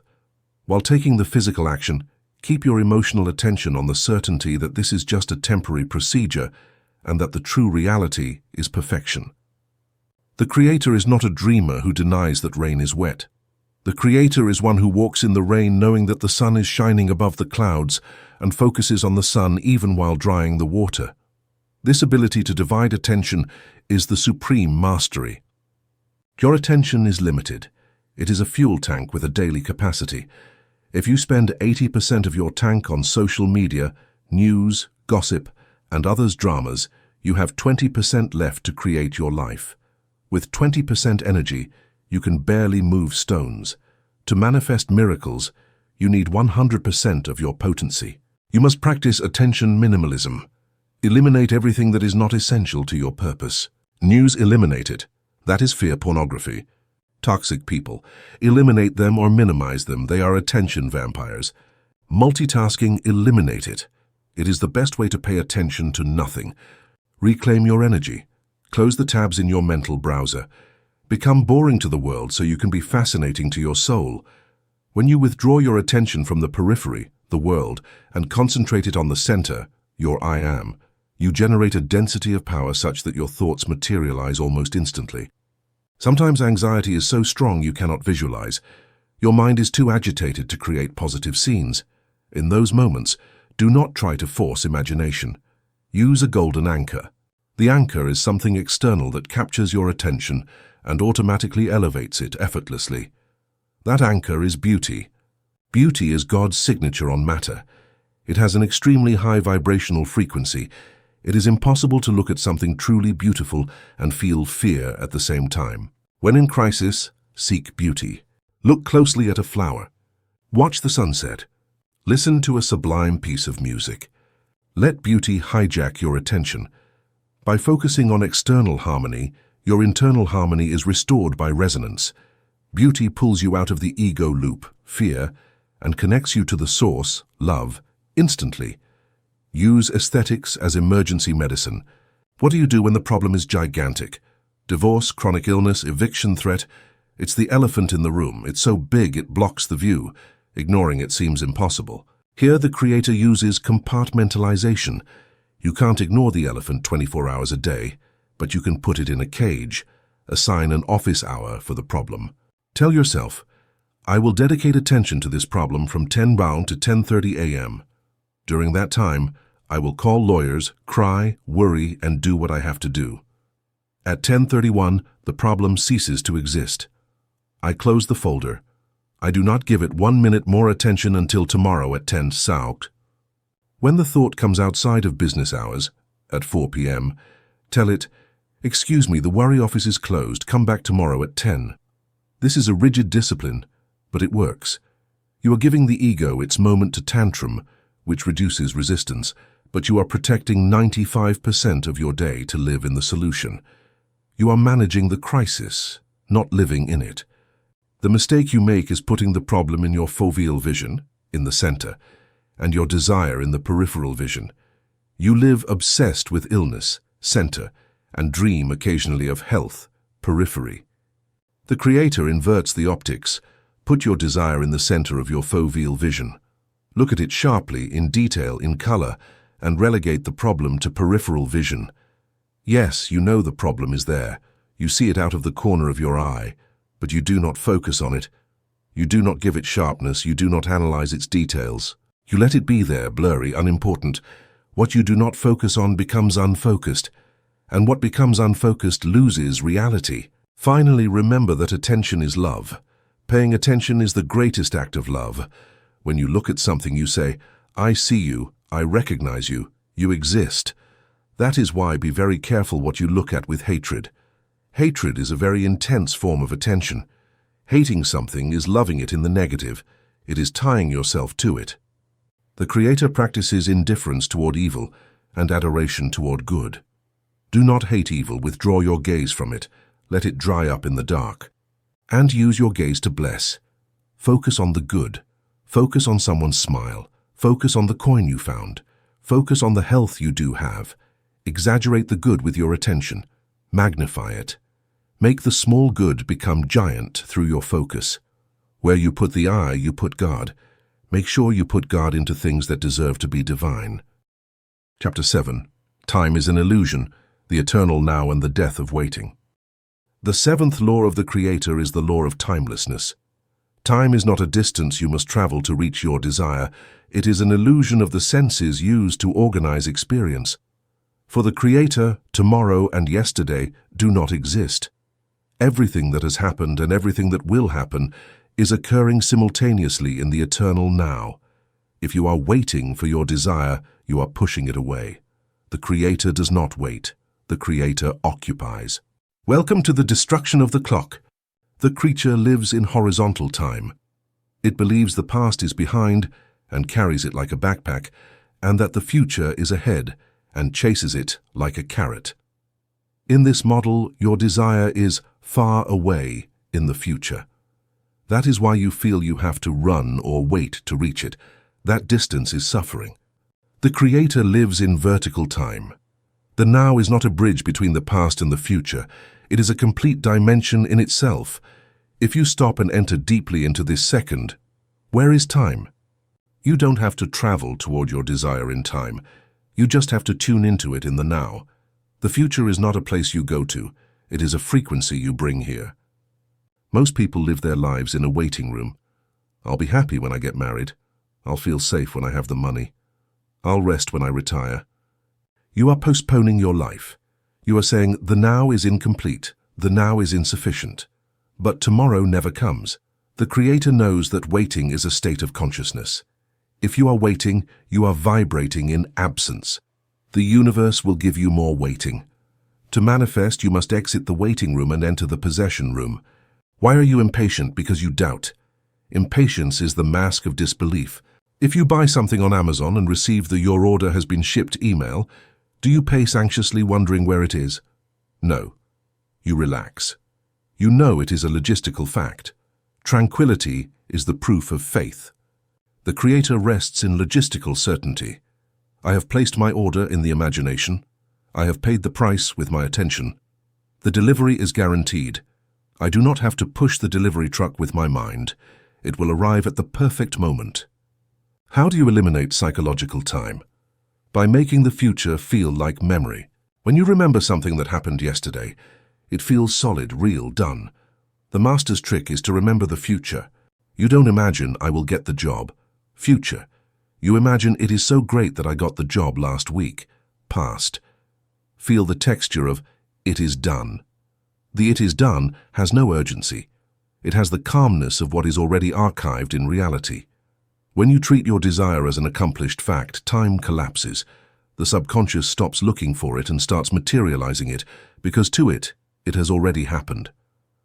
Waiting is a declaration of absence, and impatience is the signature of doubt. But the clock keeps ticking, and your logical mind screams, "The metaphysics is nice, but we need a solution now." This temporal pressure is the acid test. If you sustain the calmness of the "it is done," as the clock ticks toward the final second, you break the matrix and the miracle occurs. We enter the timelessness protocol. These are the precise instructions for operating in a world of clocks without being a slave to time. Quantum physics knows a phenomenon called the Zeno effect. It states that an unstable system will not change state while it is continuously observed. Simply put, a watched pot never boils. When you check the clock constantly, you are freezing reality in its current state. Your anxious observation solidifies the "it is not here." You are collapsing the wave function repeatedly into the same position of lack. To allow transformation, you must withdraw the watchful gaze. You must give the universe the dark private space it needs to rearrange the atoms. The discipline of non-verification. The Creator plants the seed, imagines the end, and then withdraws. Stop checking. Stop looking for signs. This withdrawal is not neglect. It is supreme trust. The Sabbat is the psychological state where you have performed the imaginal act, felt the reality of the desire, and feel such deep peace that you no longer have the need to do anything else. You rest not because you are tired. You rest because it is finished. If you continue to worry, you have not entered the Sabbat. How to enter the Sabbat? You must reach the point of psychological impotence. It is the point where you say, I have done everything I could do in my mind. I have accepted this as truth. Now there is nothing more that I can do. It is in the hands of the law. That moment of letting go is the trigger. Anxiety is the result of trying to live the future today.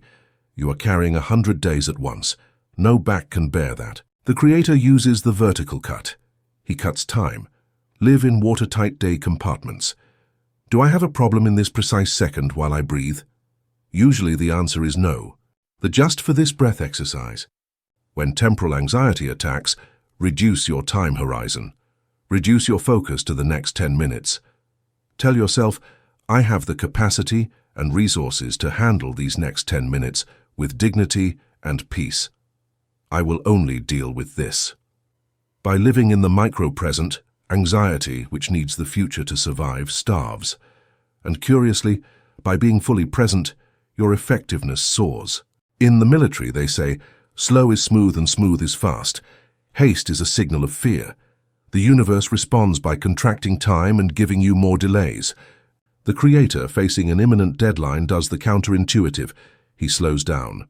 Breathe slower, walk slower, talk slower, enter a state of artificial calm. He tells time, I am the master of time. Time stretches to serve me. By slowing down internally, you dilate subjective time. Your mind clears, and the external world by resonance begins to flow. To accelerate manifestation, you must slow down your anxiety. Why does the universe wait until the last minute? Because it is a test of trust. If the money had arrived a week ago, you wouldn't have had to exercise your faith. The universe often waits until the 11th hour to see if you can maintain your throne when the waters are up to your neck. The Creator knows this. When the deadline approaches, he doesn't panic. He smiles and says, the stage is set for a dramatic, miraculous ending. I love the suspense. I know my Father is never late. This attitude of amused expectation is what allows the miracle to enter the door at the last second. What do you do while time passes and the desire doesn't arrive? The creature waits, looks out the window, bites his nails. The Creator prepares. If you've asked for a new car, clean your garage. If you've asked for a partner, buy new sheets and empty a drawer. The active preparation kills the anxiety of waiting. It tells your subconscious, I am not waiting, I am getting ready. It is an act of physical faith. Preparing the barn is the best way to invoke the rain. Your ego has a calendar. I want this by the 15th. If it doesn't arrive on the 15th, the ego says it failed. The Creator understands that there is a divine gestation time. The delay is not a denial. It is a protection and a preparation. The infinite wisdom sees the whole picture. You only see your immediate need. Trust that your desire has its own intelligence and knows the perfect time to be born. For those moments when the illusion of temporal distance is unbearable, use the most advanced technique. Remember the future. Situate yourself mentally a year after your desire is fulfilled. From that imaginary point in the future, look back at today and say, wow, how stressed I was that day. If I had known how well everything was going to turn out, I wouldn't have worried so much. How perfect the solution was. By doing this, you collapse time. You bring the resolution into the present. Your body relaxes because, to your mind, the problem is already ancient history. And when you treat a present problem as ancient history, it loses its grip on you and dissolves quickly. Impatience is an offense to the Creator that you are. It is saying, I don't trust my own power. Kill impatience with the sword of knowing. Your manifestation is as certain as the sunrise. The only variable is your ability to stay in the dark without turning on the torch of fear. Stay still, maintain the vision, and let time do its work of bringing the harvest to your door. Chapter 8. The Revision of the Past, Editing Memory and Temporal Alchemy. You look back. You see a path strewn with mistakes. You see the opportunity you let pass. You see the hurtful word you said. You see the day your heart was broken. You see the accident, the bankruptcy, the shame. Your logical mind tells you, that already happened. It is immutable. It is set in stone. You have to live with the consequences. That is the most paralyzing lie of human consciousness. Believing that the past is fixed turns you into a pillar of salt. It forces you to define yourself by what you were, preventing you from being what you are. As long as you keep telling the same sad story of your past, you will keep imprinting the same sad pattern on your future. The Creator does not accept the tyranny of facts. The Creator knows a secret that quantum physics is starting to discover. The past does not exist. Only memory exists. And memory is an event that occurs here and now. When you remember something, you are reactivating it in the present. You are bringing that old vibration into the current moment, and if the vibration is active now, then it is modifiable now. Welcome to the art of revision. Welcome to the time machine. Modern neuroscience and ancient mysticism agree. Every time you access a memory, you are not pulling an original file from a drawer. You are reconstructing it. Your brain rewrites the memory every time you visit it, adding your current emotion. If you remember a divorce with bitterness, you are re-recording the bitterness today. You are strengthening the neural network of pain. It is not about denying that the event occurred in the physical 3D world. Facts are facts. It is about changing the vibrational effect of the event on your soul. If you change the memory, you change the cause. And if you change the cause, the effect, your present, must change. The Creator takes control of this process. If memory is soft clay that is molded every time you touch it, why do you always mold it into the shape of tragedy? Why not mold it into the shape of victory? You have the divine power to enter your mental files and edit the tape. Imagine your life is a garden. Your past days are the branches. Some branches are sick, twisted, or dead. If you leave them there, the disease will spread to the trunk and to the new branches, the future. Most people water their dead branches with guilt and regret. Oh, if only I hadn't done this. That is watering the weeds. Neville Goddard called revision the pruning shears. The Creator must walk through the garden of his memory every night and cut what is not useful. Did you have an argument today? Cut it. Rewrite it in your mind so that it ends in an embrace. Did you get bad news? Cut it. Rewrite it so that it is good news. By pruning the negative from the past, you release the sap, vital energy, so that it feeds only the healthy branches. Literally, you are changing your timeline.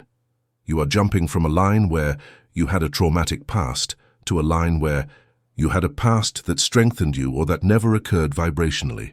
The biggest obstacle to manifesting a new life is guilt. Guilt is a gigantic anchor.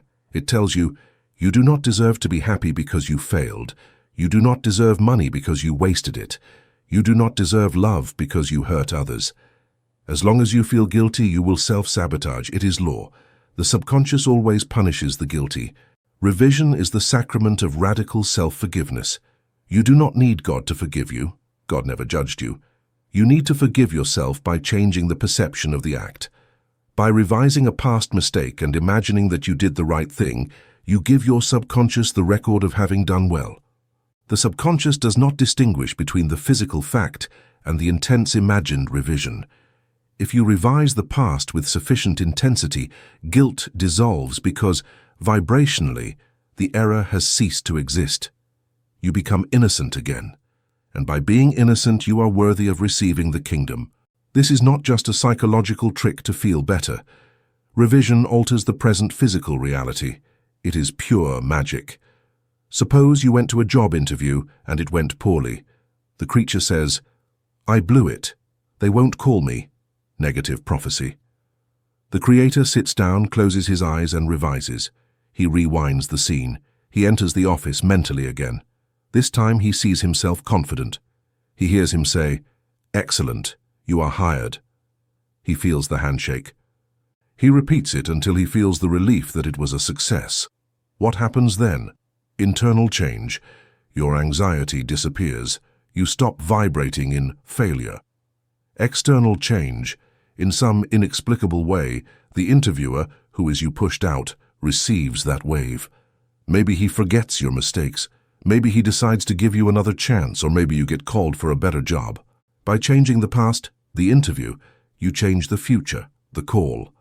Nothing is final until you accept it as final. While you have imagination, you have an eraser.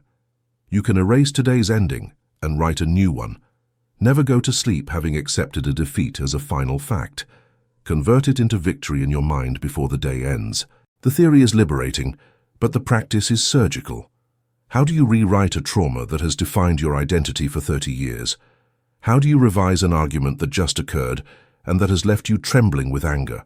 How do you erase the feeling of failure when physical reality shows you the consequences of the error? It is not enough to say, "I forget it." Forgetting is repressing, and what is repressed becomes infected. Revision is not amnesia, it is alchemy. It is taking the lead of the traumatic event and transmuting it into the gold of wisdom and victory. We enter the sacred protocols of revision. These are the precise instructions to cleanse your timeline and free your future from the chains of yesterday. 1. Protocol 1. Daily Revision. Soul Hygiene. This is the Creator's fundamental habit. Just as you brush your teeth before sleeping so as not to accumulate bacteria, you must wash your memory so as not to accumulate subconscious negativity. If you go to bed with the residue of the day's frustrations, your subconscious, which does not sleep, will use those residues as seeds to create your tomorrow. If you had a bad day and you fall asleep frustrated, you are vibrationally ordering another bad day for tomorrow. You must break the cycle. The nightly rewind technique. Just before sleeping, when you are already in bed and the world has quieted. The day review. Review your day in your mind, starting from the night and going backwards to the morning. Do not judge yourself, just observe. The error detection. Identify the moments that were not up to your ideal. That phone call where you received bad news, that argument with your partner, that moment in the supermarket where you felt poor, that look of contempt from your boss. The edit, the cut.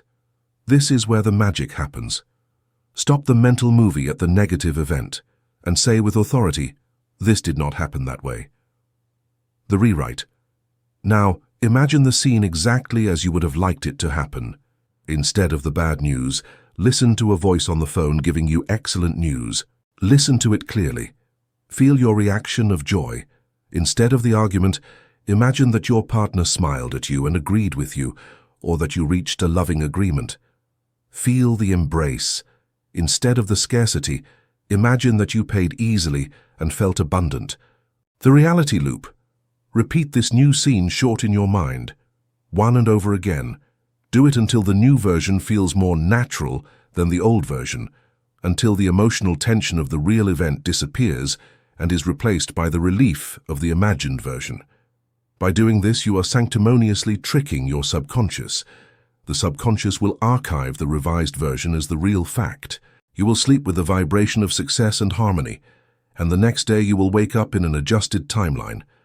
Often the person you argued with will call you apologizing or acting as if nothing happened because you changed the cause in the causal dimension. 2. Protocol 2. The Time Machine, Healing Ancient Trauma. Daily revision cleans up recent dust. But what about old stains? The trauma of childhood, the abandonment, the great bankruptcy, the moment you were told you are worthless. Those events are pillars of your current identity. If you remove or change them, your entire structure of limitation collapses, which is exactly what we want. For this, you need a deep surgery session, the temporal rescue ritual. Sit in a place where you will not be interrupted. Enter a state of deep relaxation, SATS. The journey. Travel mentally backward in time. Go to the specific moment of the trauma. Visualize yourself at that age, child, teenager, or young adult. The intervention. Enter the scene not as the victim child, but as the creator you of now. Imagine that you stop the action. Freeze the aggressors or the circumstances. The script modification, change what happened. If your father yelled that you were useless, imagine that he enters the room, looks you in the eyes with love and tells you, "Son, I am proud of you. You are brilliant. You are going to go far." If you were abandoned, imagine that the person stays or that you say goodbye to them with peace and dignity, feeling whole. If you failed on a stage, imagine yourself receiving a standing ovation. The fusion. Now hug yourself from the past. Feel how that young version of you fills with light and relief upon hearing the new truth. The overscribing, repeat this scene. Make it vivid. Feel your father's hand on your shoulder. Smell the environment. Hear the loving tone of voice. Cry if necessary. Those tears are the release of the ancient poison. When you open your eyes, something will have changed in your biology. You will have released a weight of 20 or 30 years. Your posture will change. Your chronic anxiety will diminish, because, in a very real and quantum sense, the trauma no longer exists. You have eliminated the vibrational cause, and by eliminating the cause, the side effects, insecurity, fear, illness, begin to dry up and fall away on their own. 3. Protocol 3. The magic letter. Document revision. We live in a world of papers and screens. Sometimes the blow comes in writing. A termination letter, a court ruling, a breakup message on WhatsApp, a printed medical diagnosis. The visual impact of seeing those written words is very strong. It is recorded on the retina. The creator uses the technique of divine forgery. The revised document technique. If you have received a paper with bad news, take the physical paper or visualize it. In your imagination, erase the text. Watch how the black letters dissolve into white. Now, write mentally over the paper what it should say. The negative diagnosis turns into optimal results, perfect health. The termination letter turns into promotion approved, salary increase. The breakup message turns into I miss you, can we talk? Read the new document. Read it with your imaginary eyes over and over. Feel the emotion you would feel reading that good news. Feel the leap in your heart. Feel the sigh of relief. My God, what good news! Do this until, when you think of that paper, the first image that comes to your mind is the positive version, not the negative one. You have hackeado the visual record. Neville Goddard told stories of people who used this to reverse judicial decisions and medical diagnoses. Reality has a curious way of adjusting to the internal documentation. 4. Protocol 4. Revision of others, interpersonal alchemy. This is the noblest application of revision, using it to heal others or heal your relationship with them. Often we are fighting with someone, or we see a loved one suffering, sick, poor, depressed. Our senses tell us they are wrong, they are a lost cause. The Creator refuses to accept that version of the person. The hidden witness technique. Do not try to change the person with advice or lectures. Change them in your mind. Bring the image of that person to your consciousness. Observe them. If in reality they look sick or sad, erase it. Visualize them radiant. Visualize them at their best. Smiling. Successful. Listen to their voice. Imagine that they are talking to you and say with emotion, "You won't believe what happened to me. I feel better than ever. I got the job. I quit drinking. I forgive you. I love you." Respond to them mentally. "I'm so happy to hear you say that. I knew you could." Maintain this imaginary conversation. Every time you think of that person, don't remember them as the sick one or the problematic one. Remember them as the successful version you just created. You are holding a vibrational space for them to ascend. You are sending them a telepathic signal of success. It is amazing to see how people change when you change your concept of them. They stop playing the victim role because you have stopped giving them the victim script. 5. The ego's objection. Am I lying to myself? Here we must pause to address the greatest resistance. Your logical mind, educated in materialism, will shout, "This is delusional. You are denying reality. What happened, happened, and pretending it didn't happen is crazy." This is the voice of the creature. You must answer it with the theology of the Creator. You must distinguish between fact and truth. The fact, it is what happened in the physical world, 3D. It is temporary, changing, and the result of past states of consciousness. The fact may be, "I am sick." The truth, it is the eternal spiritual reality. In truth, you are God, you are perfect, you are abundance, you are health. Revision is not lying. It is imposing the truth over the fact. When you revise a mistake, you are not saying, "It didn't happen physically." You are saying, "This does not represent my spiritual truth, therefore I withdraw my consent and my energy." You are choosing to be faithful to your divine vision instead of being faithful to a historical accident. What do you prefer? To be right about your misery? Yes, it was horrible, I am right. or to be happy, that no longer exists for me. The Creator sacrifices facts on the altar of truth. And the paradox is that by denying the fact and affirming the truth, the fact ends up changing to match the truth. The lie becomes reality. 6. The domino effect. Changing the past changes the future.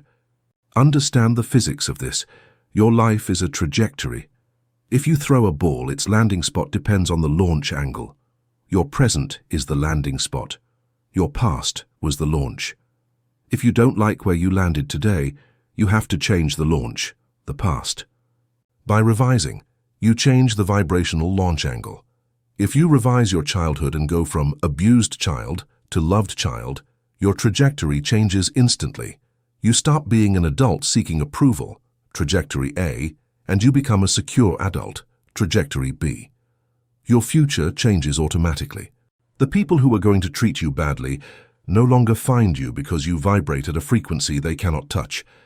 The opportunities that used to escape you now stick to you. You have not changed the future by fighting it. You have changed the future by healing the source. 7. Recovered innocence, returning to Eden. The ultimate goal of revision is not just to get things or fix problems. It is to recover innocence. To create miracles, you need the faith of a child, but it is difficult to have childlike faith when you carry the cynicism, guilt, and scars of an adult. Revision cleanses you. It removes your scars. It allows you to look at the world with clean eyes, without the filter of everything goes wrong. Imagine reaching the end of your day or the end of your life and being able to say, I have revised all the bad. In my memory, I only keep what was beautiful, noble, and worthy. I have erased the evil. Only good exists. That is living in heaven. Heaven is not a place you go when you die. It is a state of consciousness where the memory of evil has been erased by the fire of love. You hold the keys to that heaven. The pruning shears are in your hands. Use them. 8. The practice of persistence. Don't get tired. At first, revising is exhausting. Your mind wants to ruminate on the problem. It wants to go over the argument again and again, reinforcing the pain, thinking about what you should have said to win the fight. The ego is addicted to pain. Revising requires effort. It requires stopping the hamster wheel and turning it in the opposite direction. But if you persist, if every time your mind returns to the trauma, you grab it and put it back into the revised scene, the miracle will happen. A moment will come when the revised memory will be stronger than the original memory. You will try to remember what really happened, and it will be difficult. It will feel blurry, distant, unreal, while the imagined version will feel warm and familiar. When that happens, the healing is complete. You have burned the karma. You have broken the chain of cause and effect. You are free. Chapter 9. The Silence of Power. Tell no one and the law of containment. You have a desire. You have planted the seed in your imagination. You feel the emotion of it is done at, and then you feel an irresistible urge in your throat. You want to tell your partner. You want to post it on social media. You want to tell your best friend, I'm going to start this business. I'm going to heal myself with my mind. You think you are sharing your joy. You are wrong. You are seeking permission. Deep down, your faith is still fragile. You need someone else to tell you, that's a great idea. I'm sure you can do it. You seek an external mirror to hold your faith because you cannot yet hold it alone. But the world will not give you faith. It will give you doubts. They will say, be realistic. That is very difficult. Are you sure? And in that moment, your balloon is pricked. The energy you had accumulated dissipates. The Creator knows that gestation requires darkness.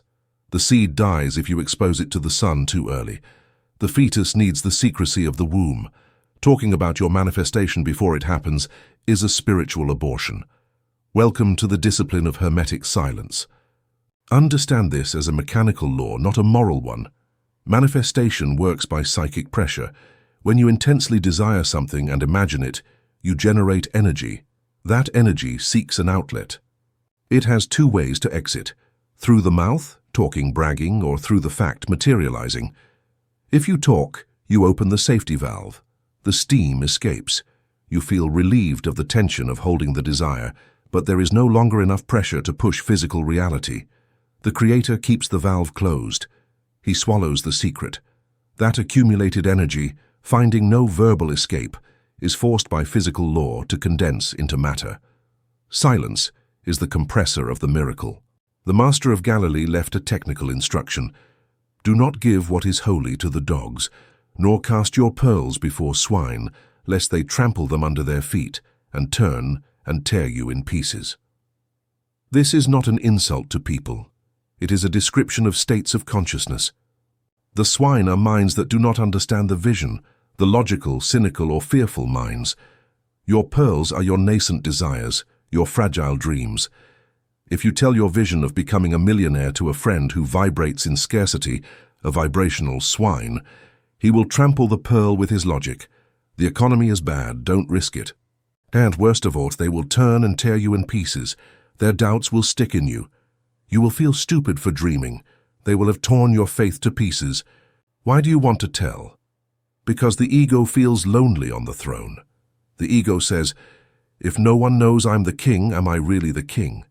The creator answers, yes, I know it, and that is enough.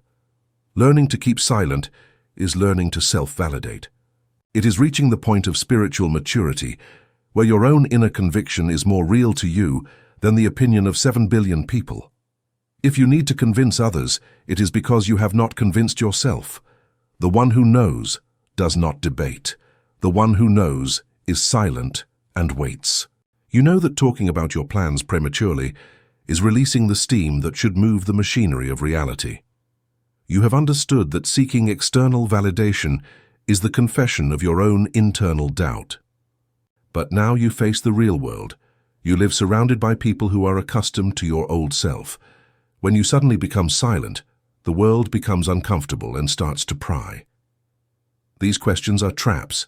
They are agents of the matrix, the status quo, designed to pull you out of your center and return you to the fold of shared mediocrity. You need a social strategy. You need to learn to be a sphinx. We enter the tactical silence protocol. These are the instructions to protect your holy of holies while interacting with the profane world. 1. The psychology of the leak, why we want to talk. To learn to be silent, you must understand the desperate urge to speak. When you imagine a desire, e.g., I am a millionaire, it creates cognitive dissonance. Your mind says, I am rich, but your eyes see, I am poor. That tension is uncomfortable. It is the pain of childbirth. The ego wants to relieve that tension, and it finds that talking relieves the tension. Your brain releases a little dopamine. The brain confuses talking about doing it with doing it. The tension drops, but the magic dies. The creator must learn to love the tension. That discomfort of knowing something that is unseen is the fuel. Do not relieve it by talking. Use it to burn the old reality. Protocol 1. The elegant evasion, the art of verbal aikido. When dream vampires interrogate you, do not get defensive, do not get angry, do not lie. Use positive ambiguity. Scenario A. Interrogation about the problem. Question, how is your back? Does it still hurt a lot? Creator's response, it's improving every day. The matter is under control. Thanks for asking. How are you? Analysis, improving every day is true in your mind. Under control reaffirms your authority. Redirection, people love to talk about themselves. Scenario B. Interrogation about the future. Question, what are you going to do? Are you looking for another job? Creator's response, I have several interesting options cooking, but I prefer not to talk until they materialize, so as not to jinx them. I'll tell you when there is news. How is your job? No one can argue with the jinxing superstition. Use it. 3. Protocol 2. The inner circle, the danger of the partner. What if your partner is a radical skeptic? What if you sleep with the vibrational enemy? Your loyalty to your soul is above your loyalty to your partner's ignorance. Do not try to convert them. Do not read this book to them if they are not ready. Love them, but close the door of your workshop. This is not a lack of love, it is protection. If you were physically gestating a baby, you wouldn't let anyone hit your belly. You are gestating a destiny. The technique of silent inclusion.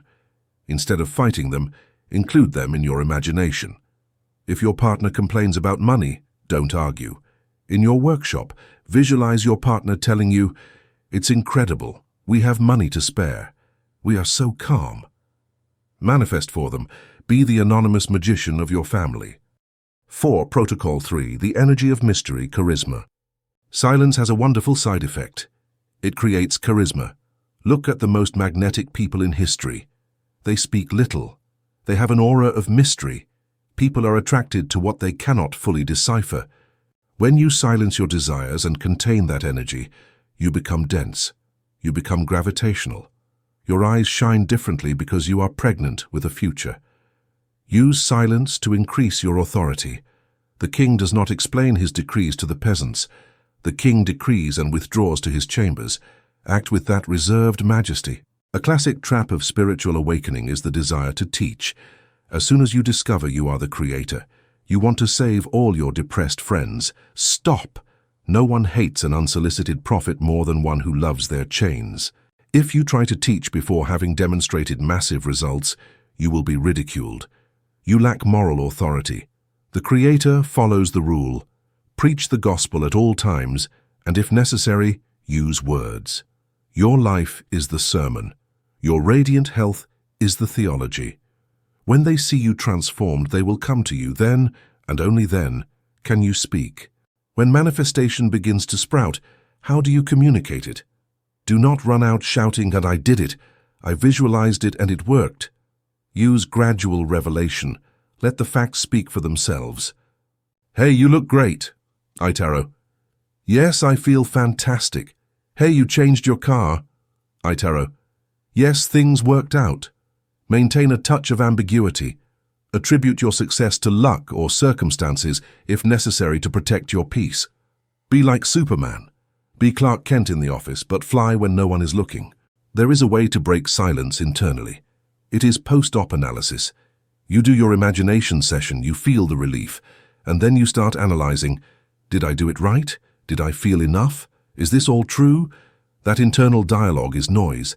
It is digging up the seed. Silence must be mental too. After decreeing, establish inner silence. Do not touch the subject in your mind with doubt again. Consider it a closed case. Treat your desire like a package you handed over to the courier service. You have the receipt, your relief. Be silent and wait. If you find it hard to restrain yourself, I propose a challenge. The word fast. For the next 7 days, commit to not speaking of anything negative and not speaking of any future plan. Speak only of the immediate present and neutral or positive facts. Observe what happens to your energy. By the 5th day, you will feel a brutal increase in physical creative energy. Since it cannot exit through the mouth, it starts to repair your body and clarify your mind. You will discover that silence is a high-performance drug. Finally, accept that this path is lonely at first. By stopping sharing your dramas and empty plans, you will lose the friends who only related to you through drama.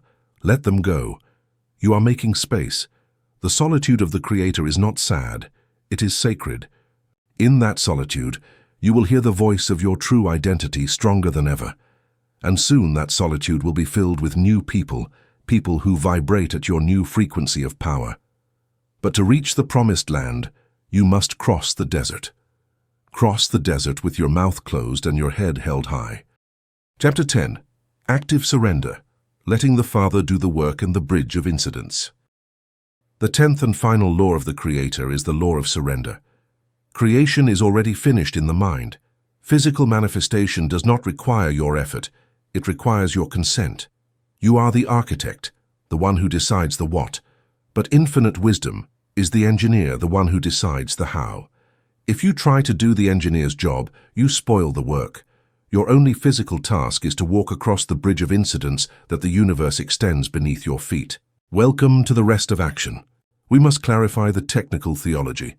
When Jesus said, "I and the Father are one," but then added, "The Father is greater than I," he was describing the relationship between your conscious mind, you, the Son, and your subconscious universal mind, the Father. The Son, conscious, has the power to select. You choose the seed, you decide, "I want to be rich."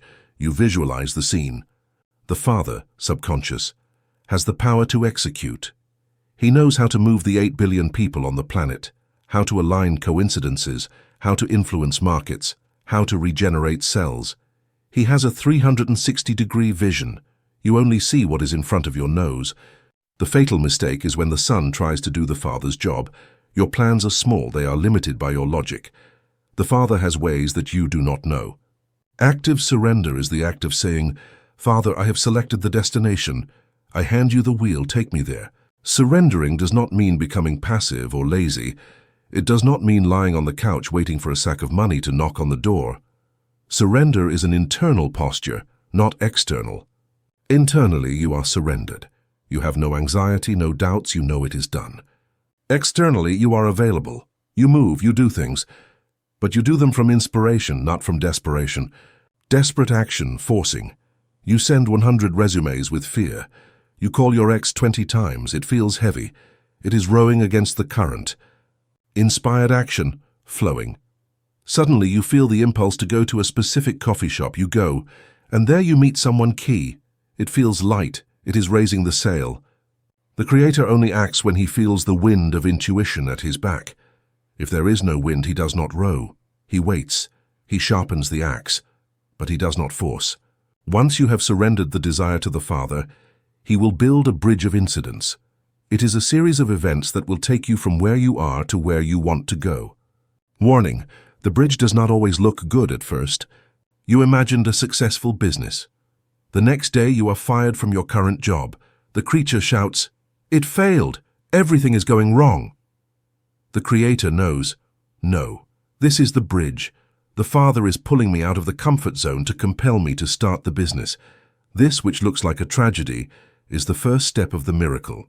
Active surrender means walking across the bridge without judging the planks you step on. Do not label events as bad. Just say, "This is part of the process. This is leading me to my destiny." Trust the plot of the movie, even if there is a dramatic twist in the second act. If you maintain the vision of the end, anything that happens in between is, by definition, the correct path. There is a story about Uzzah, who tried to steady the Ark of the Covenant thinking it would fall. Metaphysically, this means, do not touch the manifestation with your hands of doubt. When you try to help the process because you think it is too slow, or because you think God forgot, or because you think it will go wrong, you kill the energy. Your help is the vibration of fear. The hardest discipline is to stay still, internally when everything seems still externally. It is knowing that beneath the surface, the roots are growing furiously. Do not put your hand in the oven. Let the cake rise. Active surrender. You know that your conscious mind, the Son, selects the destination, but it is the universal subconscious mind, the Father, who charts the route. You know that the how is forbidden territory for your limited logic, and you know that the bridge of incidents may look like a rocky path before it turns into a golden road. But now we reach the point of daily friction. You wake up in the morning. You have the desire in your heart, you have the certainty in your mind, but you have a body that needs to move. You have a phone ringing. You have decisions to make. How do you know if you should call that client or wait? How do you distinguish the voice of fear, which is disguised as urgency, from the voice of intuition, which is disguised as a sudden idea? This is the art of the dance with the universe. The Creator is not an immobile statue. He is a dancer who knows how to follow the rhythm of the invisible music. We enter the final protocols of mastery. Here you will learn to move through the physical world with the elegance of one who knows that the ground will appear beneath his feet with every step he takes. 1. The internal radar, distinguishing signal from noise. To practice active surrender, you need a reliable navigation system.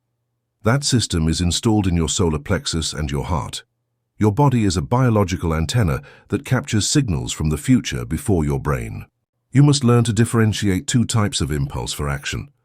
Say the impulse of contraction, forced action, fear. It is felt in the stomach and throat. It has a quality of urgency and heaviness. Its voice says, "You have to do this now or something bad will happen. If you don't call, you'll lose it." Rule of the Creator. When you feel contraction, stop. Do not act. Action born of fear always breeds more fear. Be the impulse of expansion, inspired action to God. It is felt in the chest and face. It has a quality of clarity and lightness. Its voice is calm. It is simply the next obvious thing to do. It feels like walking through an already open door. Rule of the Creator. When you feel expansion, move. Do not doubt it. Do not analyze it. Follow the breadcrumb trail. Mastery consists of having the discipline to stay still during contraction and the courage to move fast during expansion. 2. The protocol of lead feet and wind wings. What do you do when you are in the void? That terrible moment where there are no signals, no impulses, nothing happens. The ego starts screaming, "Do something! They have forgotten you!" In that moment, apply the lead feet protocol. Plant yourself. Tell yourself, if I don't know what to do, I won't do anything. Conscious inaction is a powerful action. It is a declaration of faith. Stay in your routine, maintain your high vibration, and suddenly it will arrive. An idea will arrive, a coincidence, a meeting. In that moment, activate the wind wings. Leave what you are doing and follow the signal. The universe rewards patience with precision. 3. Walking the bridge of incidents without judgment. The most difficult part of surrender is apparent chaos. Often when the Father starts the work, the first thing he does is demolish. To build the skyscraper of your dream, the shack of your current reality must first be torn down. You asked for wealth, Itero. You get fired from your mediocre job. You asked for true love, to Itero. Your current partner leaves you. If you judge by appearances, you will say, "This is not working, I am worse off than before." And by judging it as bad, you stop the process. The Creator practices radical non-judgment. When something bad happens after your imaginal work, say, "This is not what it seems. This is a restructuring. This is part of the bridge. I know the end is my success, so this event, although painful, must be a shortcut to my good." Accept the path. Accept the twists. If you maintain the vision of the end, anything that happens in the middle is by definition the correct path. 4. The art of releasing the how, God's box. If your mind is obsessive and cannot stop strategizing, you need a physical ritual to let go. Use the God's box technique. Get a nice box. Write on it Father's business. When you have a problem you don't know how to solve, the how, write it on a paper. Fold the paper and put it in the box. As you do this, make a verbal contract. "Father, this problem is too complex for my intellect. I hand it over to you. You are the engineer. You take care of the details. I will take care of maintaining faith and gratitude. The problem is now yours." Close the box. And prohibit yourself from thinking about the strategy for that problem again. Feel the physical lightness of having taken off the backpack. 5. The Supreme Declaration, Consummatum Est. The Master's last words on the cross were, "It is accomplished, consummatum est." It was a shout of victory, meaning the imaginal work was complete and the resurrection was inevitable. You must reach that point in your consciousness, the point where you no longer visualize to obtain, but visualize to enjoy, the point where you no longer have hunger because you feel full. That state of satiety is the signal that the spiritual pregnancy is viable. When you feel you no longer need to do the technique, when you feel a sense of boring peace about your desire, say, "It is finished," and go on with your life. Any anxiety from this point forward is distrust in the printer. Let it work. 6. The awakening of the player, the final synthesis. You have gone through the 10 chapters of transformation. You are no longer a human trying to be spiritual. You are no longer a poor person trying to be rich. You are something new. You are the player. Imagine a video game.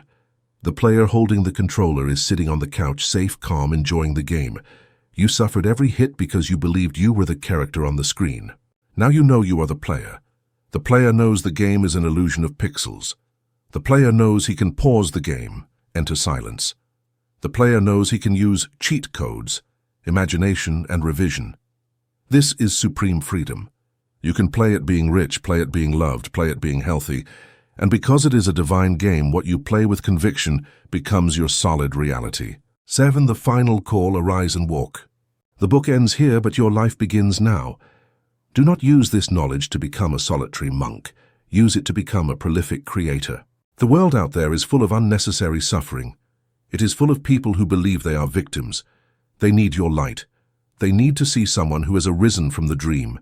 They need to see that it is possible to live differently. Be that living proof. Make your life so magnificent, so miraculous, and so improbable that people have no choice but to ask, "How did you do it?" And then you will tell them the secret. I stopped thinking like a creature, and I started thinking like the Creator. Your throne awaits you. Your scepter is in your imagination. Your kingdom is as vast as your capacity to feel. The door is open. Enter. You have heard the truth. Now you have two options. You can turn off this audio, go back to your routine, turn on the news and forget what you have heard. You can go back to sleep in the victim's dream. It is comfortable. It is known. Or you can dare to test it. Do not believe me. Do not believe any book. Prove it. Test yourself tonight. Choose a desire. Imagine it. Fall asleep in the assumption that it is already yours. And observe what happens. The Creator does not ask for blind faith. He asks for experimentation. If this message has lit a spark in your soul, it is because you were ready. It is no coincidence that you have reached the end of this audio. You have brought yourself here. You have manifested this book to remind you who you are. Now seal your commitment. Subscribe to this channel. Not to help me, but to keep yourself connected to this frequency. You will need reminders. The world will try to put you back to sleep. We are here to keep you awake, like this video. It is a psychomagical act. You tell the universe algorithm, "I accept this, I want more of this." Write in the comments, decree your new identity. Write, "I am the operator." Leave your mark, declare it to the world.